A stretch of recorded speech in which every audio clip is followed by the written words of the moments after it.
Chapter 339. Several dozen minutes later, the rain transformed into a downpour. This was weather that neither the attacking side nor the defending side wanted to encounter. But overall, the undead had the advantage.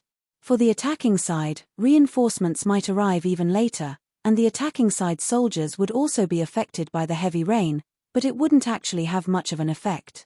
And for the defending side, this was doubtlessly the most annoying weather. With such a heavy rain, any ordinary attacking side would have long since rested for the time being. After all, the weather was still quite cold. Even a strong man in the prime of his life wouldn't be able to withstand the cold after being drenched in the rain. It would be quite possible for a weak man to fall sick.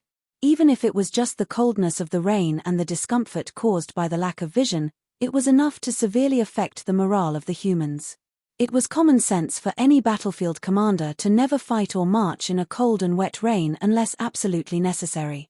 Otherwise, not only would their combat strength be greatly reduced, it would also be quite troublesome to deal with the aftermath of the battle, and their overall combat strength would also be greatly reduced.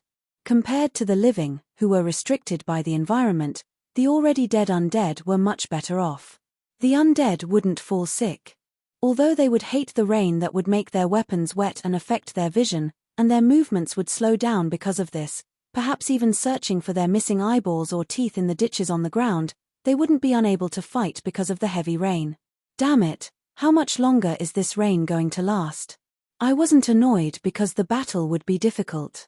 For me, as long as the final result was acceptable, the process wasn't important. My subordinates and I had limited power. It wasn't that we didn't intend to become babysitters who would take care of everything. Since the contract heroes had the resolution to pay for rewards, they naturally had the resolution to die in battle. I didn't intend to interfere too much. Actually, it was impossible for me to interfere. After all, there were countless battlefields in this world, and the battles in the future would gradually escalate. At a certain point, even semigods would become commonplace. If I had to take care of every single detail, I wouldn't be able to do anything even if I worked myself to death. Since I hoped that these dimensional children and backup heroes would be able to swiftly grow stronger, I felt that I shouldn't interfere too much. True powerful individuals would have to fight their way through life and death situations. Unless the outcome was certain to be total annihilation, I didn't intend to interfere at all. The only reason he had come here was because Samantha and the others had entrusted him with the task. The only reason he had reduced the undead's forces was because he wanted to do an experiment. Roland, don't you know how ugly it is for a man to act sunder? I ignored the silly cat's comment. I wasn't the type of person who would willingly become a nanny for a young brat. Right now, I was only annoyed that the heavy rain had interrupted my experimental plans, which made me even more displeased. Is there a way to disperse the fog? No, I'm not Great Druil. They're the ones who are good at controlling the weather. Don't you have Eagle Storm? Let him try. Although it was the expected answer, it was still very disappointing. As long as one was prepared, a mage would indeed be capable of anything. However, the prerequisite was that sufficient preparations were required. At the very least, I knew that the Cloud Tower's mags had the ability to control the weather around the city. However, they would need support facilities and mage towers to help them. Also, Mega AoE spells related to the weather were a major type of forbidden spell, but they would require at least a semigod mage and sufficient time to cast them. However, Harloy's was still only a gold mage. A magical pet wouldn't be able to surpass its master. Even if she had any spells, she wouldn't be able to use them without basic power levels. Still, it was rare for me to catch her in a sore spot, so I definitely wouldn't let her off the hook verbally. TSK, so useless. You mean Eagle Storm? Not to mention that he's already gone to the Bardi Empire. Even if he's here, a legend rank Druil won't be able to do anything about this situation. H, it's all because you're so useless that you're dragging me down. In that case, let's start the battle ahead of schedule. Won't that make it a premature baby? I'm still hoping that it'll be able to obtain enough soul nourishment in the battle. I reject it. You should also have a way to change the weather, right? Yes, it's possible to turn a rainstorm into a snowstorm. Perhaps it'll even make the headlines in spring. But what will happen afterwards? Will it be a competition to see who freezes to death first? I feel that out of all species, the undead who don't eat, drink, or feel pain will definitely win in this competition for survival. Alright then, as I and Harloy stared at each other, it was confirmed that neither of us had any method to change the situation. Asterisk boom. Asterisk suddenly, there was a loud clap of thunder. However, the strange thing was that it originated from the ground. A bolt of lightning shot from the ground into the sky, piercing through the dark clouds. Asterisk boom. Asterisk after a series of explosions, lightning flashed everywhere, and thunder roared. But right after some tremors, the dark clouds suddenly dispersed, and everything returned to normal. This was obviously an unnatural result, but that's strange. Isn't that the undead's camp? An undead boss managed to dispel the dark clouds. They're suicidal. Although this was the undead army's headquarters, it was still nothing more than a few temporary, low-level spiritual towers. And in the middle of this messy camp, there was a 2-story white bungalow that was especially attractive. There were flowers and plants growing next to the bungalow, and there were even servants taking care of them. Yins was patiently tending to the flowers and plants. While Hatley was still in the posture of throwing his spear, as if he was itching to try again, the true owner of this bungalow barged in. "My 2 lords. You're..." Although he intentionally kept his tone calm, his old face was scrunched up. At this moment, he was truly angered to the extreme. It was no wonder why he was so angry. He had such a terrible hand, and it was so rare for him to encounter such a heaven-sent opportunity. Yet, it was directly ruined by someone on his side. Even a holy apostle would be angered to the point of breaking their precepts, not to mention an undead lord who definitely wasn't a good person to begin with. However, Davy's hand stopped midway. It wasn't that he didn't want to get angry, but that there was nothing he could do even if he got angry. He definitely wouldn't be able to defeat the undead lords, and he didn't dare to offend them. The 2 Titan giants were only incarnations of their wills, which were similar to the gods' divine power incarnations. The power they could use was limited, but even the weakest of them would be semigods who had reached the bottleneck of the world. Not to mention Lord Davy, even an undead emperor wouldn't be confident in victory. If the elemental tide increased, the bottleneck would increase even further. How powerful would the Titan giants become, and how far they would be able to go in the mortal plane? Nobody knew for sure apart from those ancient existences. For the sake of obtaining victory in this battle, for the sake of obtaining the undead emperor's trust and favor, Davy had gambled everything. Over the past few days, he had spared no expense in taking care of these 2 ultimate aces. Tired from marching? Fine, we'll use a palanquin. You think the undead smell bad? We'll grab a few humans to carry the palanquin. What? You don't want dirty males? Fine, we'll go grab a young woman. You think the house is dirty and messy? Alright, we had an alchemist and mage, an undead knight as the coolie, a high-level earth element Lich as the bricklayer, and an old artist who was several hundred years old as the chief designer. The house had a warm rural style with a modern minimalist style. It was basically a perfect work of art. Along with the house, we also received a century-old butler from a certain royalty, a small team of banshee servants, possessed elves, a skeleton violinist, an undead lord who had once been a master artist, and a gardener. You think the house is too noisy? Fine, our army made way for the 2 of you. We even specially built a soundproof wall for the 2 of you. You said it was lacking in life again?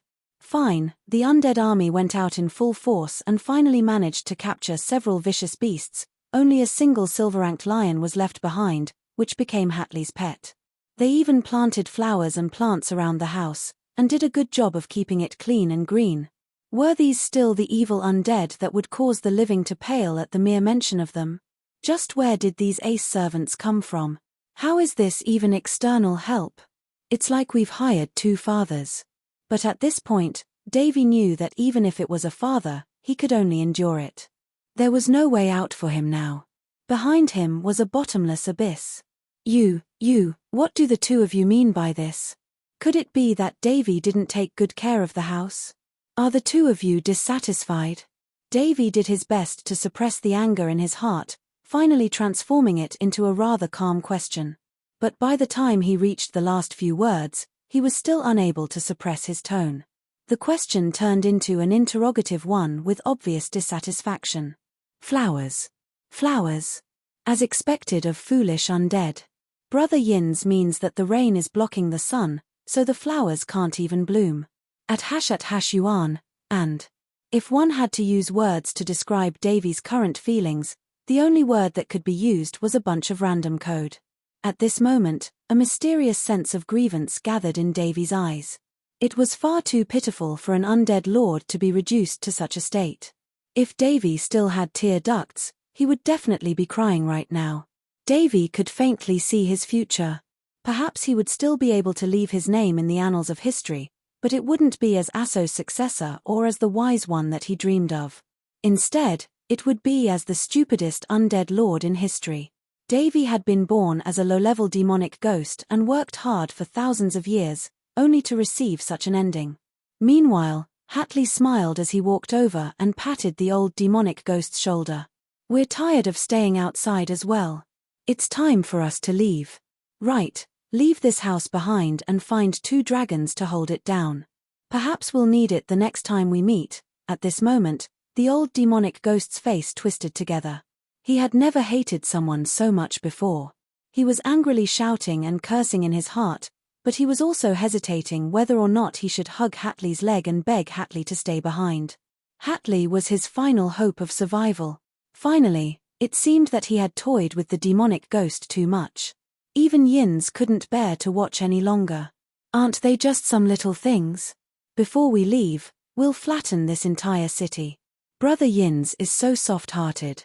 Ha! Lowly undead, if you dare to deceive the descendants of the earth again and have us become your fighters, perhaps before we destroy you and your army, we'll let you have a taste of the Titan's wrath and have you howl in pain in hell for thousands of years." The Thunder Giant's soft words transformed into a thunderous roar in the end.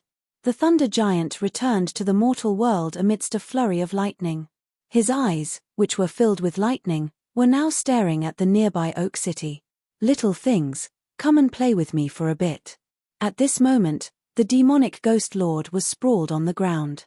Even he was unable to withstand the sudden change from great sorrow to great joy. He was currently lying on the ground like a ghoul of the same species, panting with his tongue hanging out. The image of wisdom that he had accumulated over the years had been destroyed in a single day. The Thunder Giant was also quite intelligent. Compared to the Titan Giants who had at least tens of thousands of years of experience in scheming, the old demonic ghost could only be considered an amateur. Only now did he realize that the 2 Titan Giants had been toying with him from the very beginning. All of his scheming had been treated as a joke by the Titan Giants. Even the so-called undead closest to Asso was nothing more than a joke. But when he saw the Thunder Giant that reached the heavens, he felt that the Titan Giants were basically invincible in terms of combat strength. He heaved a sigh of relief. At the very least, I'll be able to destroy Oak City and report back to the undead emperors. Chapter 340. Titan Giants. Arrogant. They look down on all other species. No, not only do they look down on other species, they believe that letting other species breathe under their noses instead of just stepping on them is a form of tolerance and grace. This was the evaluation of the Titan Giants by a certain powerful individual who had also experienced the primordial era. From a certain standpoint, being able to use arrogance to describe a species was already saying a lot. This could actually be seen from the giants of the Titan tribe. The superior giants, such as the Cloud Giants and Lava Giants, even looked down on the Dragon tribe and called them lizards. They were even more overboard towards the Silver tribe and the Bronze tribe. They directly called the other races mortals, tiny things, or little meat people, viewing them as backup food. But looking at it from another angle, they indeed had the right to be arrogant. They were naturally powerful. Even an ordinary mountain giant could easily defeat a human warrior who had cultivated for an entire lifetime. Even the frost giants, who weren't considered the strongest among the giant species, enjoyed hunting white dragons. They were the top human heroes who had done heroic deeds that could be recorded in the history books. But that wasn't all. A species' strength couldn't be solely due to a God-given ability. The Titan giants had once created a glorious civilization on this continent. Even now, we could still see a thing or two from the cloud giants, who were good at singing and dancing and loved art. The eternal desert still had historical ruins from back in the day. The Titan giants denied the authority of any other god apart from the creator gods. It was said that the Titan giants had been transformed by Aishi using crystals from the earth. That was why they believed that they were the children of the earth, that the world had given birth to them, and that the other gods were only their peers or even descendants. Unlike the other species' religious culture, which was often associated with the gods, the Titan giant statues mostly depicted their own deeds.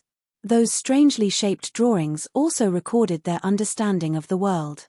Amdirokan's underground city was the classic Titan giant style. It was a giant's palace. While the Titan giants pursued simple colors that contrasted black and white, they also pursued low-key luxury with beautiful materials and beautiful designs. The Titan giants' historical ruins and buildings were filled with statues and reliefs that displayed power and beauty, as well as strange drawings and three-dimensional structures that had unknown effects. Even in this era, this rather strange style still had a deep influence. For the nouveau riche who lacked history, being ancient also represented nobility. The Titan's style had once again become popular in human society more than 1,700 years ago. Spacious and majestic palaces filled the entire continent. Steps carved from white jade were filled with all sorts of mythological carvings. Actually, I had always been rather puzzled. If you had carvings on the walls, people would occasionally look at them, but if you had carvings on the ground, you'd probably lose all sense of nobility. If no one looked at them, then wouldn't the carvings have been for nothing? Or, were these carvings going to be used for archaeology by future generations? Let's save the comment about the golden toilet bowl. No matter which world it was, there were plenty of people who did this. As long as they liked it, it was enough. They were rich and willful. Getting back to the main topic, there was no such thing as an undying dynasty. The past glory would make the present's end seem even more pitiful. The former giant civilization had already become a thing of the past. Most of the current giant species only inherited the culture and techniques of killing. However, one would never underestimate them. After all, they were still the descendants of the Titans, the descendants of the earth. Before they were cursed with dullness, the fire giants, lava giants, and other fire element giants were the world's best blacksmiths. The sand giants' ancient buildings in the desert were still considered the world's wonders, and the frost giants were the best hunters. The polar wolves that they tamed back in the day were still viewed by the people of the polar pole as an unstoppable white calamity. Most species had lost most of their inheritance, and even most of their species had lost their intelligence. Yet, they were still able to survive. This was enough to show just how strong they had been in the past. Just how strong were the original Titans? Nobody could say for sure. However, it was publicly acknowledged that an adult Titan would definitely be no weaker than an immemorial dragon, Little Red. This was the most basic rule. But actually, I learned from Ale that the Titans had killed off more than a dozen true gods. Those ancient gods were all-powerful gods in the current era. In that case, the Titans' leader would probably be a main god-level existence like Ale. Still, I actually felt reassured that the Titans were so strong. Even if the sky collapsed, there would always be someone tall enough to hold it up. If a Titan truly appeared, there would definitely be a powerful god there to hold it up. There would be no way a small fry like me would be cannon fodder. By the way, if a super rare Titan beast that I hadn't seen in tens of thousands of years really appeared in front of me, then my luck, if I really meet a Titan, I'll stream myself swallowing a keyboard. I mean, swallowing a sword. But I never expected that I would actually meet one. Also, I really was a jinxer. Go ahead and swallow. Harloy's always had a good memory for strange things, just like how I was always accurate at strange things. You seem to be my sword. Are you sure you want to see me swallow my sword? Or are you going to lick it first? Wow, this is quite the new way to play, but it's so perverted. Right after I said that, the silly cat indeed quieted down. However, now wasn't the time to be playing with cats. I was also seriously trying to think of a solution as I looked at the sky-covering blue giant before me. The gigantic thunder giant was already walking towards the city walls. Every step he took caused the ground to shake and the city to shake. I could even sense his fear and despair. That day, humans recalled the terror of being controlled by those fellows, and the humiliation of being imprisoned in birdcages. Stop joking around. Hurry up and think of a solution. Think of a solution? Wasn't I doing my best to think of a solution? It would be easier to think of a solution if I could liven up the atmosphere. That physical thunder reminded me that my opponent wasn't easy to deal with. Even if I didn't measure him, just looking at the thunder that was far stronger than Adam's, I knew that no ordinary semigod would be able to deal with him. And, what was even more difficult to deal with than a titan was, could it be that there are two titan giants? Since the titan giants are so arrogant that they don't even care about being on the same level as other life forms. In that case, those two humanoid fellows who were treated like kings are both titan giants. I had long since noticed the two titan giants who suddenly became Davy's guests. If my guess was correct, the titan giant who suddenly appeared was naturally Davy. Hey, this isn't right. Don't you always send out cannon fodder first, then a mini-boss, then a mid-level boss, and finally a demon king? You're sending out the final boss right from the start? How can we have fun playing together? You're the only one who has the ability to comment. I directly ignored what Davy said. From a certain standpoint, if I had enough power, why would I just sit around and watch the situation? Let's test it out first. It can't possibly be the titan giants. It's impossible for them to completely appear in the mortal plane. And, the dragons didn't have any information saying that they've already left the seal. How about we just wait for the town security to descend? Then Oak Town will definitely be gone. Town security. This referred to the gods. From a certain standpoint, the gods were also the guardians of this world's natural laws. If any extraordinary existences that didn't belong to this world invaded and caused destruction, it was the gods' most basic duty to expel them. However, there were also major restrictions and rules. Just like last time when a demon count invaded the mortal plane, although the gods also had to send down their incarnations to deal with it, if I had waited for Rose, who was supposed to be in charge, to react, Sulphur Mountain City would definitely have been destroyed. The current situation was similar. This titan giant didn't directly interfere with any god's interests. Once the gods confirmed that the titan giant was the unlucky one and sent an incarnation to stop it, it was likely that the god would delay for a while and hope that this troublesome titan giant would disappear on its own. That way, they wouldn't embarrass themselves if they couldn't defeat the titan giant, or waste their divine power for nothing. This was also why the devil lords often caused trouble in the mortal plane but always managed to successfully escape. The gods can wait, but we can't.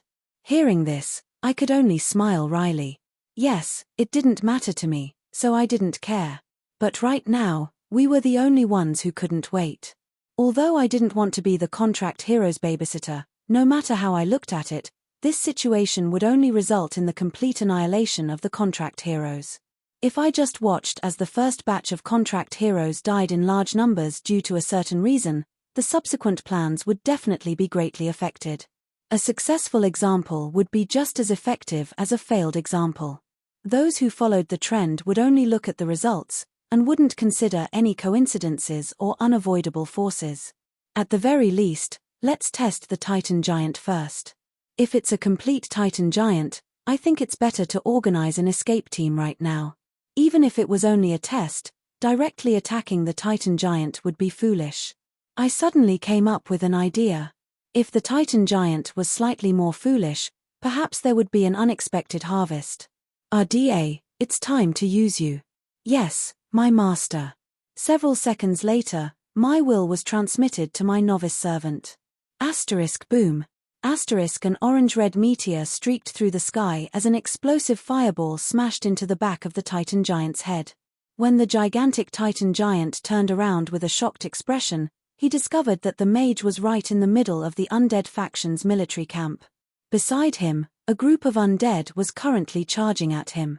Spears imbued with black corrosive magic were already thrown into the air.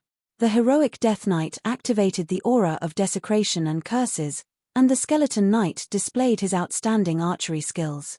This was the standard undead knight formation for an ambush. For the glory of Lord Davy, for the glory of Emperor Davy, die, desecrator.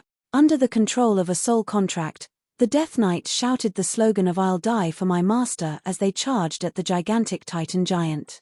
For some reason, this reminded me of an ancient knight charging at a windmill. Since the result would likely be the same, I might as well observe 2 seconds of silence for them. *ZZZZZ. Alright then, in the next second, the Titan giant simply waved his arm, causing berserk lightning to devour everything in front of him. The next moment, not even ashes were left of the undead knight. All that was left was a crystallized, charred pit. "Davy, how dare you?" But at the next moment, he strangely regained his calm and continued his journey towards Oak Town. However, the pitiful Davy once again experienced great joy and sorrow when he witnessed such a dramatic scene next to the small white house. If he was still alive, and if his heart could still beat, he would have been tormented to the point where his heart stopped beating. He would have been hovering between life and death again. Thunder's angry roars were still echoing in his ears. Being called out by Harley was a powerful and authoritative statement in and of itself. Davy was shocked to the core, just like how a snake would stare at a frog. However, Yins chuckled as he reached out and patted Davy, freeing him. "I've finally caught you." The next moment, Yins vanished with Davy, and then, how could this be? He directly appeared in front of me. That's right, the Titan giant had found me. Don't be so astonished. That'll only lower my evaluation of you. You're the first person to be able to play tricks right in front of me without being discovered after so many days. Be proud, mortal. I, Yins, the fourth Titan giant, grant you the honor of being able to converse with me. His long hair fluttered in the wind as Yin's ethereal eyes looked directly at me. However, it was as if he was looking past me and directly at the distant starry sky. This annoying feeling was quite familiar. No wonder he was able to find me. Prophecy ability? Didn't you say that I can't use it anymore? No, this isn't a spell. Your attack was the cause, and the fact that my cute little brother was attacked was the effect. I was merely investigating the source. You followed your instincts to the source. What an enviable talent. Mags who specialized in prophecy would probably find it inconceivable. Is this a common ability of the Titan giant species, or is it something unique to you? Out of all my brothers, I'm probably the only one who knows how to do this. However, I'm quite interested in how you made those undead vanish. Vanishing is both a cause and an effect. This is the first time I've ever seen such an incomprehensible phenomenon. Could you tell me how you did it? Although we were conversing, we were also doing our best to probe each other. You don't seem that strong, but the strange thing is that my instincts are telling me that you're dangerous. It seems that you can threaten me? No, my sense of danger is even stronger. Do you have the ability to threaten my main body? The dimensional door in the void could open at any moment. And when frigid winter earth truly descended, only death would be left for me. The freezing flames that came with absolute zero should also be able to threaten the Titan giants. However, I only opened a small crack in the dimensional door, and Yins already sensed it. It would be impossible to plot against such an opponent. He was truly difficult to deal with. Take a guess. Still, dying together with a Titan giant does seem like a good deal. I narrowed my eyes and lowered my head, my ice magic sword already in my hand. I couldn't afford to be careless for even a moment against such an opponent. Since Yins could sense my killing intent, how could I not sense his killing intent as well? We seemed to be having a calm conversation, but in the background, there was a giant of light fighting against a small monster. The giant of light was the Thunder Titan giant, while the vines and leaves transformed into a gigantic treant that resembled Jill. You, Emperor Roland. At this moment, Davy, who had been teleported away by Yins, finally recognized me. He had a complex expression as he watched me, as if he knew something. However, when he remembered that I was the one who had made him suffer so miserably, all his emotions transformed into hatred and anger. The demon stared at me, but an undead emperor's reputation was like a tree's shadow. An undead emperor's power over the undead was real, so Davy didn't dare to attack me at all. Actually, he was a myth-ranked undead, and he could easily defeat 10 of me. That was true under normal circumstances, but the prerequisite was that I didn't use my ultimate weapons. An undead emperor? An undead emperor who's alive? I'm becoming more and more interested in you. I'm sorry, but I'm not interested in being gay at all, and I deeply detest muscular men. Bayana, stop watching. If you keep watching, we're going to lose, and the contract hero's plan will be ruined. You're going to go bankrupt. Finally, I decided to use this trump card that couldn't even be considered a trump card. Goddess of Wealth Bayana? How could she possibly be here? I suddenly shouted angrily at the sky, causing Harlois to pause in surprise. However, what astonished her even more was that she received a reply from a rather familiar female voice in the sky. Don't even think about making me go bankrupt. However, this is my territory. Even if a Titan giant enters without permission, he'll have to pay a toll. Chapter 341. How did you know I was here? You have too many flaws. Do you really intend to hide it? This was one of the benefits of working together with others. When there was trouble, there would be others to share the burden. Share the responsibility. Actually, Betty, or should I say, Bayana's disguise was truly terrible. Forget about her sudden invitation to team up with me. It was understandable that she had divine powers and divine arts that surpassed her own silver rank. She could just pretend that she didn't see a cute boy or something. The most ridiculous part was that she was able to easily find me when I had left the team. Up until now, if I didn't want to be found, I would have done an excellent job of anti-detection. But even so, the fact that she was able to coincidentally meet me out of so many undead squads meant that she wasn't simple at all. There was a problem with the Goddess of Wealth's priestess. Since she was able to use divine arts, the first thing that came to mind was the Goddess of Wealth herself. And as ALS chief financial manager, it was indeed necessary for her to go to the front lines to check on the situation. At the very least, she would need to make a financial report. Naturally, she thought that Betty might be an incarnation of the Goddess of Wealth or a descendant of a holy angel. As long as she had her suspicions, the rest was simple. After all, we all had a boss. What if a middle-level leader suddenly attacked us? I would complain to the boss. Hey, is this Ale? I have something I'd like to ask you. This was probably how a middle-level manager would disguise herself and visit a lower-level department, only to receive a complaint from a lower-level employee that she was skipping work. The rest was simple. Since she liked to disguise herself, I would let her do it. At the very least, we were allies. Since we were together, it wouldn't be right for you to just watch if I was in trouble. Even if you didn't have any feelings for me, didn't you come down here for the sake of your business? You couldn't just stand by and watch if your business was threatened, right? By the way, I felt quite accomplished ordering this Goddess of Wealth to pour tea for me for the past few days. Goddess Priestess Betty slowly walked out. She still had the same face, but her pupils had turned silver, and she looked a little holy. There's no need to be in such a hurry to expose such an excellent volunteer helper. You can use her to help you in trouble. Roland, that's probably what you're thinking. In that case, you wanted me to boil your bathwater for you yesterday, and you even wanted to take a bath with me. Were you intentionally torturing me? Yes, that's what I was thinking. I nodded and gave the silver-eyed goddess a big thumbs up, flashing a hearty smile and white teeth. What was there to hide from her? Mortal, you are so funny. But do you think that a false god can defeat us? Even in front of the silver-eyed goddess, Yin still had a calm expression, as if he didn't care about the current situation at all. He waved his hand lightly, and a silver lion appeared. In the next moment, silver light twined around the lion's body, and the lion, which was clearly just an ordinary beast, suddenly grew bigger. 2 meters, 5 meters, 10 meters. Finally, the lion turned into a huge monster. Its whole body was covered in strange metal leather armor, but it had the majesty of a divine beast. The gigantic divine lion stared at Bayana with a profound gaze. Its extravagant lion fur seemed like a metal crown. A low-intelligence wild beast had transformed into a highly intelligent divine beast. I could tell from the pressure it was giving off that this was a power level that surpassed the peak of the myth rank.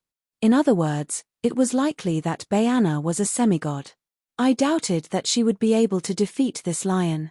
In that case, false god, why don't you play with my pet? Seeing how Yins casually transformed a wild beast into a divine beast, I recalled the frost giant's beast-taming abilities. Previously, I had many guesses about the Titan giant's power. Perhaps some of them were correct. The Titan giant's power was related to the giant's special abilities, so we could guess the Titan giant's power in reverse. The cloud giants had the ability to control storms, and so did that giant Ultraman. As for Yins, he seemed to have the ability to control and strengthen ordinary wild beasts. Little Becky, can you defeat him? It wasn't that I was overthinking things, but I didn't have any confidence in defeating the goddess of wealth as she stood calmly on top of the lion's head. After all, in all the myths and legends related to her, she had never been known to be a good fighter.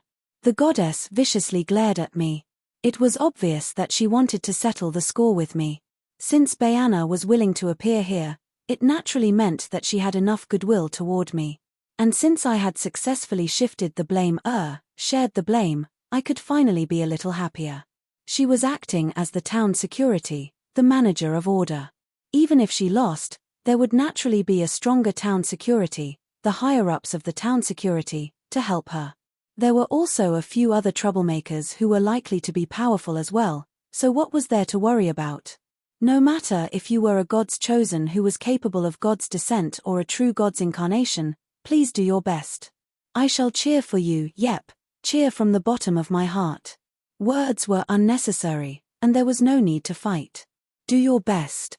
I believe that you'll definitely win, and so, I turned around and ran. Why did I have to run? When the Ultraman fought against the small monsters, the unlucky ones were always the bystanders and the surrounding buildings. But when a true god's incarnation fought against a Titan giant's incarnation, wouldn't everything nearby be finished? What? At a time like this, I should shout for the goddess and then use my undying body to rush out and act as a meat shield. First of all, I wasn't one of those 5 abnormal undying cockroaches. This was a battle that could easily be settled by a powerful individual. Why did the weaklings keep sending themselves over and over again? Wouldn't it be more normal to directly use the top-level combat strength to sweep through everything? Getting back to the topic, at a time like this, I shouldn't cause trouble for my companions. The War Angel incarnation gave me the ability to fly. It gave me the right to choose the battlefield. Behind me was an endless storm of energy, while in front of me was the scene of the Ultraman fighting against the small monsters. Or, to be more precise, it was the Ultraman viciously beating up the small monsters. Jill's Vine Treant form was now smashed to smithereens. Although there wasn't much of a difference in size, there was far too much of a difference in power level. Just a single clash caused the Vine Treant to begin collapsing. And then, she was viciously beaten up. Although some of Oaktown's attacks landed on the Titan Giant directly ignored them. It seemed that this Titan Giant's magic resistance was rather ridiculous to be able to ignore 7-circle magic. Jill, you're so useless. But isn't this Ultraman going a bit too far? You're beating up your daughter in front of her father? Do you even want to live? Alright then, I directly ignored Harlois who was commenting on me. However, I was still blocked by the Titan Giant, Yins, who was still unperturbed. It would seem that the Titan Giant alone was enough to block Bayana. TSK, I knew that none of those scammers would be reliable. Ah, what a sad conclusion. In fact, we still like you very much. This time, a pretty boy named Wandering Poet jumped out. What was his name again? Shorosh. It's Solana. Fine then, that's also a fake name. I'm actually the goddess of music and dance, as well as the guardian god of the wood elves. My name is Solana. Alright then, I knew that these guys were just messing around with me. But, I figured that Solana's gender was the same as Betty's. Since Solana was a god, it was likely that he was faking it. Is your sexual orientation fake as well? Sorry, that's the real deal. Alright then, I was deeply hesitating whether or not I should tell a certain wood elf sister that their guardian god was actually a gay man, But now that Solana was here, it seemed that he would be of great help. Suddenly, a golden meteor streaked through the sky and smashed into the Ultraman's head. Right after that, a gigantic golden dwarf jumped onto the Titan giant's head and started smashing it with his weapon. Ha! I actually have a chance to beat up my ancestor. And then, the battle between the Ultraman and the little monsters became a battle between the dwarfs and the Ultraman. However, that weapon seemed rather familiar. It was round and bulging, and there was also the sound of water splashing. It seemed just like a golden wine barrel. Big Sister Mary? Mary, the goddess of iron hammers and wine barrels. She's also the guardian god of the shield dwarfs.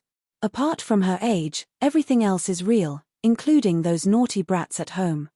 Jen, do you really think that someone who messes around to such an extent can become a god? He's nothing more than a wild barbarian. Actually, everyone has always been curious as to just how far he can go. You guys really have nothing better to do. Indeed. That's why Boss Ale wanted us to come down here and see for ourselves so that we could have a good foundation for the future. It would be best if we could meet up with you. Aren't we here now? Alright then, so Ale was involved as well. But couldn't you guys just tell me directly? This would be quite interesting. It would indeed be quite interesting. Besides, aren't we supposed to be ambushes? If it weren't for the fact that we're here. The gay god took out a rainbow-colored 5-stringed zither and played it, causing a pleasant sound to ring out. He narrowed his eyes as he played a magical melody that caused the world before me to begin distorting. Go do what you need to do. I'd like to see just how strong the Titan giants are. Alright then. I took one last glance at Yin's before flying away. However, I had a premonition that this wouldn't be the first time we met. But right after that, I was blocked by someone else. It seemed that this person was actually someone in the same profession as me. Hello, Roland. I'm Zero. Perhaps you've heard of my name before. When the monster war unfolded outside Oak Town, the people inside the town were already dumbfounded. First, a primordial Titan giant appeared. Then, more and more gods appeared, each stronger than the last. In the end, it was as if the gods were fighting against each other. This was far beyond what the adventurers were capable of. Samantha was doing her best to maintain order in Oak Town. Meanwhile, the adventurers felt quite uneasy. That was because the situation was obviously out of control. Now that the gods had descended, the battle had reached a level that the adventurers were unable to reach. What the adventurers were worried about was that if they accidentally got involved, they would mysteriously end up as cannon fodder. However, there was one person who was worried about something completely different. According to our agreement, I should secretly open the city gates and let the undead enter. But is there any meaning to letting the undead enter the city now? Chapter 342. Her red mage robe was embroidered with precious magical runes, and her vine-entwined mage staff was actually inlaid with a red dragon crystal that beat like a heart. Although Archmage Chrissy wasn't particularly famous, she seemed to wear the label of being extraordinarily powerful or rich. And after she displayed outstanding fire magic abilities in several joint missions, she became a representative of the neutral adventurers and became one of the higher-ups of the undead army. Her flame-like hair, the charisma of a mature woman, and her pretty face even earned her the title of fiery sorceress. She even had a few loyal followers. But today, she was in a terrible mood, especially when she heard some news. Did you hear? This time, it seems that someone on the calamity rankings has appeared. When she heard this news, she thought that she had been exposed. But when she heard that they were searching for a spy, she was so scared that she broke into a cold sweat. That's right, not only was she on the calamity rankings, she was also a spy for the undead. She was Molly. That's right, she was Molly, the former Dragon Queen Molly, and the current undead spy. Currently, the great majority of dragons in Ike lived in scattered territories. For example, Little Red had her own dragon nest and territory, as well as her own subordinates, manticores and other magical beasts. It could be said that every adult dragon with their own territory was their own lord. All they needed to do was enjoy the offerings and hunting from their subordinates, and then sleep on top of their treasures. That was all. Yet, it just so happened that dragons would become stronger by sleeping. They would reach the peak of the world as they grew older. This was why other ordinary species envied them, while giants looked down on them, mocking them as giant lizards that only knew how to hibernate. Without Dragon City, Molly was like an immemorial red dragon who had lost her territory. She only had herself to rely on. Since she had just arrived on the surface, she didn't know much about the situation here. In fact, she didn't even dare to steal other dragons' territory, afraid that her reputation would spread to the surface and she would be hunted down. Having already lost the underground Dragon City and having no subordinates or minions, the ambitious Molly decided to first settle down and build her own dragon nest and territory. However, hiring powerful subordinates would require treasures, weak monsters wouldn't need them, and building a dragon nest would require money as well. Most importantly, how could an immemorial dragon not have a treasure vault befitting her status? That would be ridiculed by her own kind. Dragons won't lack money. The treasures of other kingdoms are our treasures. And so, she traveled above ground, raided cities to accumulate treasures, established her own faction, and built her own dragon nest. Then, in order to earn money, she even expanded her business to become a war mercenary. Not only did she become infamous far and wide, she was also ranked 99th on the Calamity rankings as the Crimson Apocalypse. An ancient dragon that was hired as a war mercenary and would occasionally commit acts of treachery. This was obviously a great humiliation for the dragons. She also seemed to realize that in order to avoid being hunted down by the dragons on the surface, she traveled everywhere and didn't have a fixed residence. Or, perhaps it should be said that she went around committing crimes. In the end, she came to the Bardi capital to spend her days there. However, she never expected that the capital was currently on the highest state of alert. After she avoided the Dragon Knight's pursuit, she met with the undead emperors blocking the Bardi capital. And so, she discovered that she had been forced into a corner. Worried that she would transform into a bone dragon, she couldn't ask for help, so she thought of her daughter and sent out a distress signal. However, Asso and the others still blocked her way. Then, when she discovered that her opponents were undead emperors, she unhesitatingly surrendered, just like how she had so easily surrendered to a demon count. As long as she didn't become a bone dragon, everything was negotiable. From a certain standpoint, Molly, who had no sense of honor or bottom line, was indeed the shame of the dragons. As long as you serve us, all those items that are useless apart from glowing light will all be yours. For the undead emperors, the most valuable items they had accumulated over the years were some glowing stones. Even if they had money, they wouldn't be able to buy anything. It would be quite worth it to use these items to bribe a semigod. And so, the undead's generosity caused Molly to unhesitatingly surrender and become the undead army's #1 guide. And right now, it was supposed to be time for her to lead the way. However, the moment she arrived at the city gate, someone called out her real name. Molly. Dragon Queen Molly? Ein Meses. The black-haired female ranger lowered her head to look at the red-haired female mage before her. She almost couldn't believe her eyes. She had originally been Roland's hidden ace to guard the city gate, but she never expected that she would meet her target here. Keep an eye on the city gate. I feel like there's definitely still a spy in the city. If anyone dares to approach the city gate without orders at a critical time, I'll immediately capture them and interrogate them. Roland's words echoed in her ears. The next instant, the female ranger who knew Molly like the back of her hand instantly imagined everything that had happened to Molly. Her astonished expression then turned into embarrassment and anger. Molly indeed felt that it was quite embarrassing to have such a mother. She had worked so hard to save Molly, only to encounter that Molly was a spy. She was so angry that she couldn't contain her anger. Molly. Molly casually lifted up the gigantic treyant beside her and then viciously tossed it at Molly. The joyous reunion between mother and daughter instantly turned into mutual destruction. Molly was once again facing the greatest crisis of her life. Whenever you scheme against others, others will definitely scheme against you as well. While Roland was messing around with the undead army, there were also people observing the situation. Yep, when the information was sent to the higher-ups, they were able to guess what was going on. Only an undead emperor who's one rank higher is capable of fooling an undead lord and causing the undead to silently vanish from their own army. And so, someone came. She hid in the shadows and observed everything. She wasn't particularly interested in Oak Town, nor was she interested in the Tark Republic itself. She was only interested in a junior who was capable of forcing Asso to sacrifice himself. Contrary to what people guessed, the undead emperors didn't all have the same attitude towards returning to the Tark Republic. The Tark Republic had been scattered for countless eons. It was quite normal for the senators to have their own thoughts.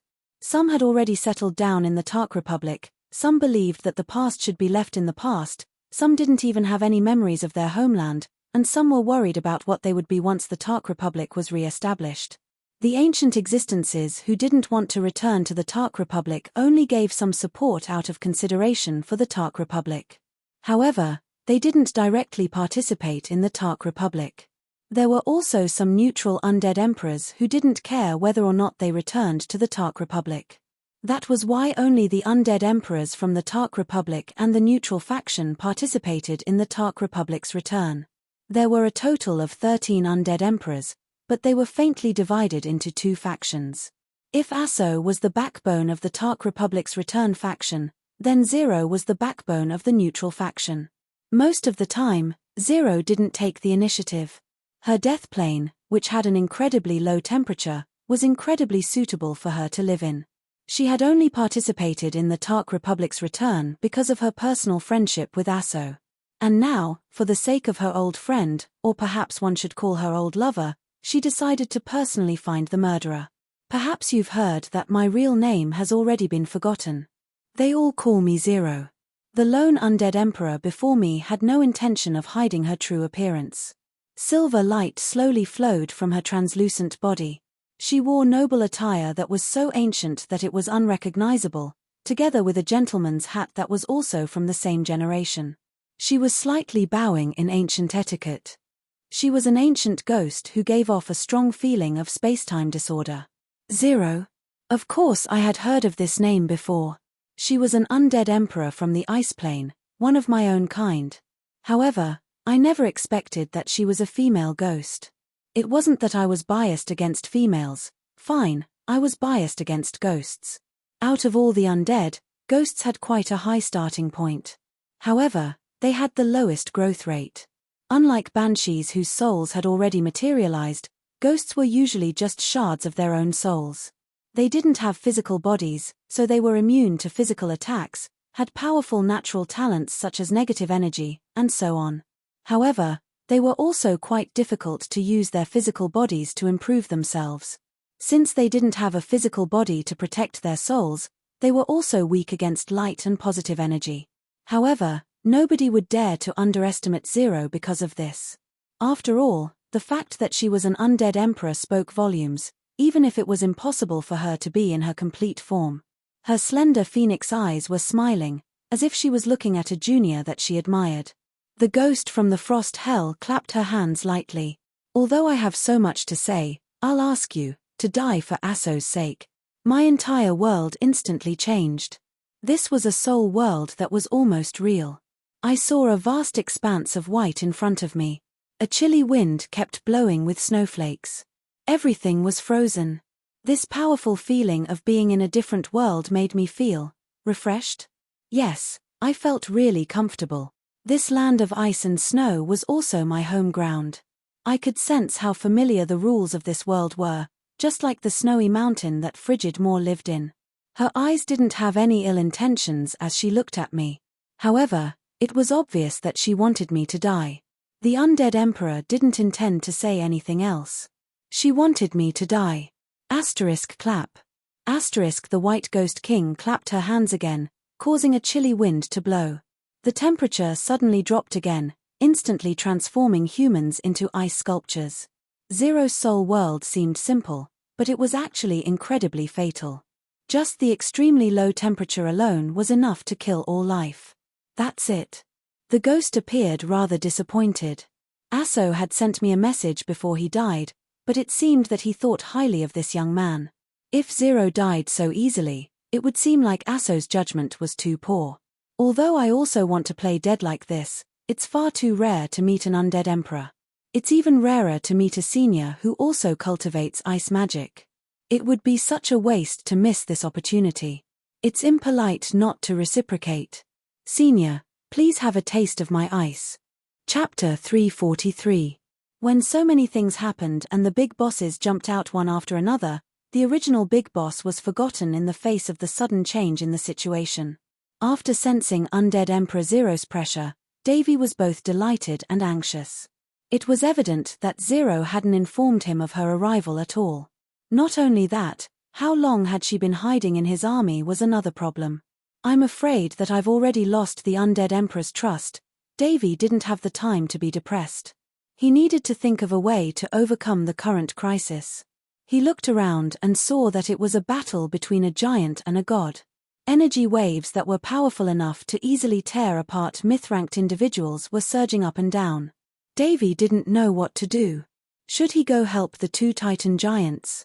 Judging from the battle situation, not to mention his subordinates, even Davy himself would be torn apart by the shockwaves. Even if he could help, he would likely be crushed by the powerful undead emperors. It was even possible that his own Titan giants would be annoyed and stomp him to death first. Should he go help Zero? First of all, how was he supposed to explain himself to an undead emperor? This undead emperor was famous for her indiscriminate AoE attacks. If Davy accidentally got involved and became an eternal ice sculpture, it was likely that no one would be kind enough to help him unfreeze. Davy was quite vexed, but he didn't know what to do. Should he go around the Ultraman battle outside the city and attack the city gates with two little monsters? That sounded like a good idea, but why were there two immemorial red dragons fighting against each other? A gigantic red dragon roared angrily in midair. Her falling body smashed through the city walls, and her leaking dragon breath transformed the ground into a sea of flames. Berserk draconic magic was destroying the undead army.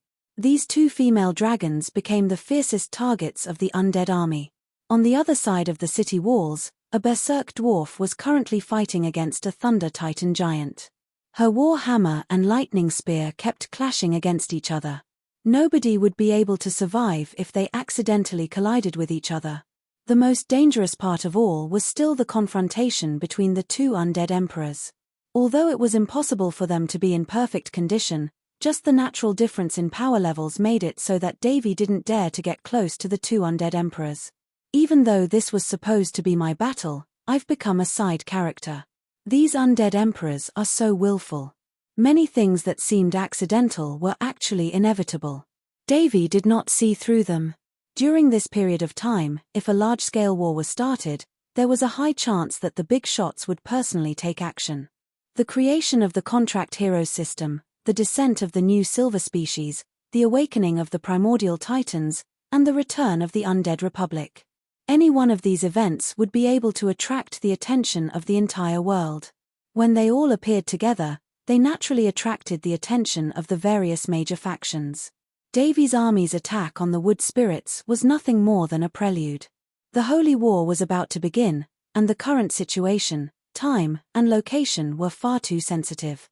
Bardi, which was the center of attention for many factions, would attract the attention of many factions. This was just like how every country was in a highly sensitive international situation. A major incident could erupt at any moment. When the fuse of this war was ignited, many experts jumped out for their own interests. They either wanted to protect their own interests from being sacrificed, or had no goals at all. They only wanted to declare their existence and fight for the right to speak for the next part of the benefits. But for mortals, this was already an irresistible natural disaster. How about I go back to the headquarters first and take control of my army first? From a certain standpoint, this was obviously a wise choice. An undead lord without his army would lose 2/3 of his combat strength. Not only that, if he left this place, he wouldn't have to worry about being dragged into the battle between the big shots. Unfortunately, when he chose to return to his own army and give his entire sense of belonging to his own army, he triggered the final ticking time bomb. Here, the guide who brought about the end of the road had arrived. Edmund, didn't you go missing? This Lich who suddenly walked out from the shadows was Davy's old friend, as well as one of Davy's most loyal followers. Yet, Edmund had already gone missing half a month ago. Why would he suddenly appear in front of Davy? Could it be that there was a conclusion to his disappearance? Could it be that Edmund had discovered the truth? The floating Lich didn't respond to his old friend's question. He slowly walked over. His skeletal face was expressionless, as if the soul fire that had condensed was unable to reveal even a hint of emotion. Suddenly, Davy discovered that he had lost control of his physical body. He slowly walked over to Edmund. Along the way, Edmund had already lost his physical form. His entire body transformed into a pitch-black whirlwind of shadows. Why can't I move? Why do I feel joy? His soul's screams had no sound. Davy opened his arms and voluntarily embraced the darkness. The black whirlwind instantly wrapped around him. Even though his soul still had the will to resist, he was unable to do anything. He could only watch as the black shadow swallowed him whole. It's time to merge. So this is how everyone goes missing. At this moment, Davy obtained a lot of new knowledge and met many old friends. He knew everything. However, this was the undead lord's final thought. From the very start, when War decided to use this entire army as food, Davy, who was at the highest point of the army, became the most important part. Davy himself would also become the core of War's knowledge base. The other myth-ranked undead would still have the possibility of escaping. However, for Davy, his identity as a member of the undead lord's army became a concept that bound him. Once all the effects were confirmed, the cause that was connected to all karma would naturally be unable to escape. The entire ground began to rumble as if some monster was digging its way out of the ground. Once the leader of the undead army was swallowed and his true master began to summon, the evil beast War finally began to awaken. I shook off the snow on my body as I looked playfully at the Spectre Emperor before me. As an expert in ice and snow magic, fine, let's just take it seriously. At the very least, I was half an ice and snow magic master. And even though I was only half an ice and snow magic master, I could more or less understand this undead emperor's path after coming into contact with ice and snow. Life Devourer, or, more accurately, Heat Devourer. Ghosts' bodies were filled with negative energy. Coming into contact with them would cause weakness, loss of body temperature, and many other effects. Ghost Touch was a simple undead magic spell that mimicked coming into contact with a ghost filled with negative energy. People only noticed that Ghost Touch dealt negative energy damage to the living, but they didn't notice that it was also stealing away the living's body temperature. This seemed to be one of the natural abilities of ghosts. However, due to the slow effects, one had to come into contact with the ghost in order to use it. Also, using it multiple times would cause fatal effects. Only the incredibly weak ghosts would use such a useless natural ability. Even I had basically ignored this ability. But today, Senpai had taught me a lesson. There were no useless abilities, only weak users. At that moment, she stole away all the heat in the area and forcefully lowered the temperature of the entire area to an extremely low temperature. The icy mist that transformed into rain and snow was only a cover for her true trump card. If you treated it as an ordinary ice and snow magic and thought that you would be fine as long as you didn't come into contact with it, then you would be gravely mistaken. That icy mist wasn't an ultimate attack. What was truly powerful was the invisible and extremely low temperature. How amazing! She instantly lowered the temperature to -80 degrees Celsius. If I didn't know the principle and paid attention to the ice, I would probably be silently frozen solid. And this probably isn't even her complete form. As expected of Senpai, but the snow on his body had already turned into rainwater. The thin layer of ice armor isolated the other party's extremely low temperature. The coldest was its definition. Even if the temperature outside was -80 degrees Celsius, the 0-degree ice armor remained at 0 degrees Celsius. When I faced off against Amdiroken, this ice armor had helped me block out the damage from the calamity's freezing flames. Now, it was naturally capable of blocking out the low temperature for me. Such a low temperature is meaningless against me. Let's take a look at my world of ice and snow instead. I stabbed my magic sword into the ground as I spread out my silver wings. Beneath my ice armor was magma-like skin. After the arbiters descended, the door to the frigid winter earth was opened wide. Although this was still an alternate world where only ice and snow existed, Zero felt that her world had been stolen away. However, she wasn't shaken at all. Instead, she smiled with interest. It would have been disappointing if her world hadn't reached such a level. Asterisk clap. Asterisk with a clear clap, countless flashing eyes lit up in the misty rain. It would seem that she was already using clap as a spell-casting action. The essence of ice began to gather as numerous undead awakened from the snowy mist. There were all sorts of undead, but the most frightening were two legend-ranked undead, the winter demons and the shadow wings. The winter demons were the incarnation of a blizzard.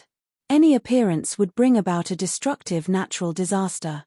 Meanwhile, the shadow wings were legend-ranked mags that could easily transcend time and space. They were immune to all mags below the 9th circle, and were the most dangerous shadow mags. Among these 30-odd winter devils and shadow wings, many of them had gone through their 2nd or 3rd evolution. That meant that they were saint rank or epic rank monsters. Even bringing an undead army of this level with them was worthy of praise for how rich they were. Summoning a large number of undead creatures to keep the enemy busy when encountering an enemy. Then, they would think about their strategy. This was a common undead mage tactic. As for an undead emperor, it would be quite embarrassing if she didn't have a few top-level undead creatures with her. This army of top-level undead couldn't be underestimated. They glared at me viciously. Any ordinary undead mage would immediately summon a large group of undead to deal with them. This was the standard combat style for undead mags. They would use meat shields to slow down the enemy while they dealt debuffs and buffs to their own side. Undead mags' combat style was just like chess. Both sides would summon their chess pieces, test each other, and finally determine the advantage and obtain victory. I indeed had a few top-level undead with me, but I had no intentions of summoning them. Apart from the winter demons and shadow wings, the other undead are obviously 2 levels lower. The unique characteristic of these two types of undead is that the former are immune to ice magic, while the latter eat negative energy as food, plus, Zero's ability to steal heat and her identity as an expert in ice magic made it obvious that Zero's combat style was quite similar to mine. If I summoned a large number of undead, she would use a large AoE forbidden spell to bombard the undead without distinguishing between friend and foe. That forbidden spell would most likely be a combination of ice and negative energy magic. Only these two types of undead would be able to survive after being bombarded by ice and negative energy. But if I didn't summon any meat shields at all, it would be too late by the time the undead surrounded me. Attack, attack, and attack, forcing the undead into my own rhythm. This was a blatant scheme, but it was indeed quite difficult to deal with. How interesting. In that case, let's summon the undead that are absolutely impossible to freeze. Come, war, meet your little friend. As I summoned Zero, the next moment, I paused in surprise. But it wasn't that something had gone wrong with War. After I discovered that the enemy was too strong, I ordered War to complete the final devouring and was currently in the midst of awakening. Instead, System, why did you come out at such a time to make your existence known? Host has reached the peak of gold. You have activated more than 3 of your bloodline abilities. Your soul and physical body have perfectly fused together. Your soul imprint has been activated. Semigod undead, order, and divine items have been detected in the surroundings. Bloodline hunting quest, epic, activated. System notification. It's time to show the true value of this physical body. Show those titans who thought themselves to be perfect what a double diamond bloodline really is. Optional quest released. Choose one of 3. Bloodline evolution will occur based on the completion of the quest. Currently, your bloodline can only withstand 1 evolution. After your bloodline evolves completely, you will open the path to legend. Your War Angel Original Sin Demon God transformation ability will evolve as well. Hunting Quest 1. I am the real Lich King. My butt isn't glued to the ice throne.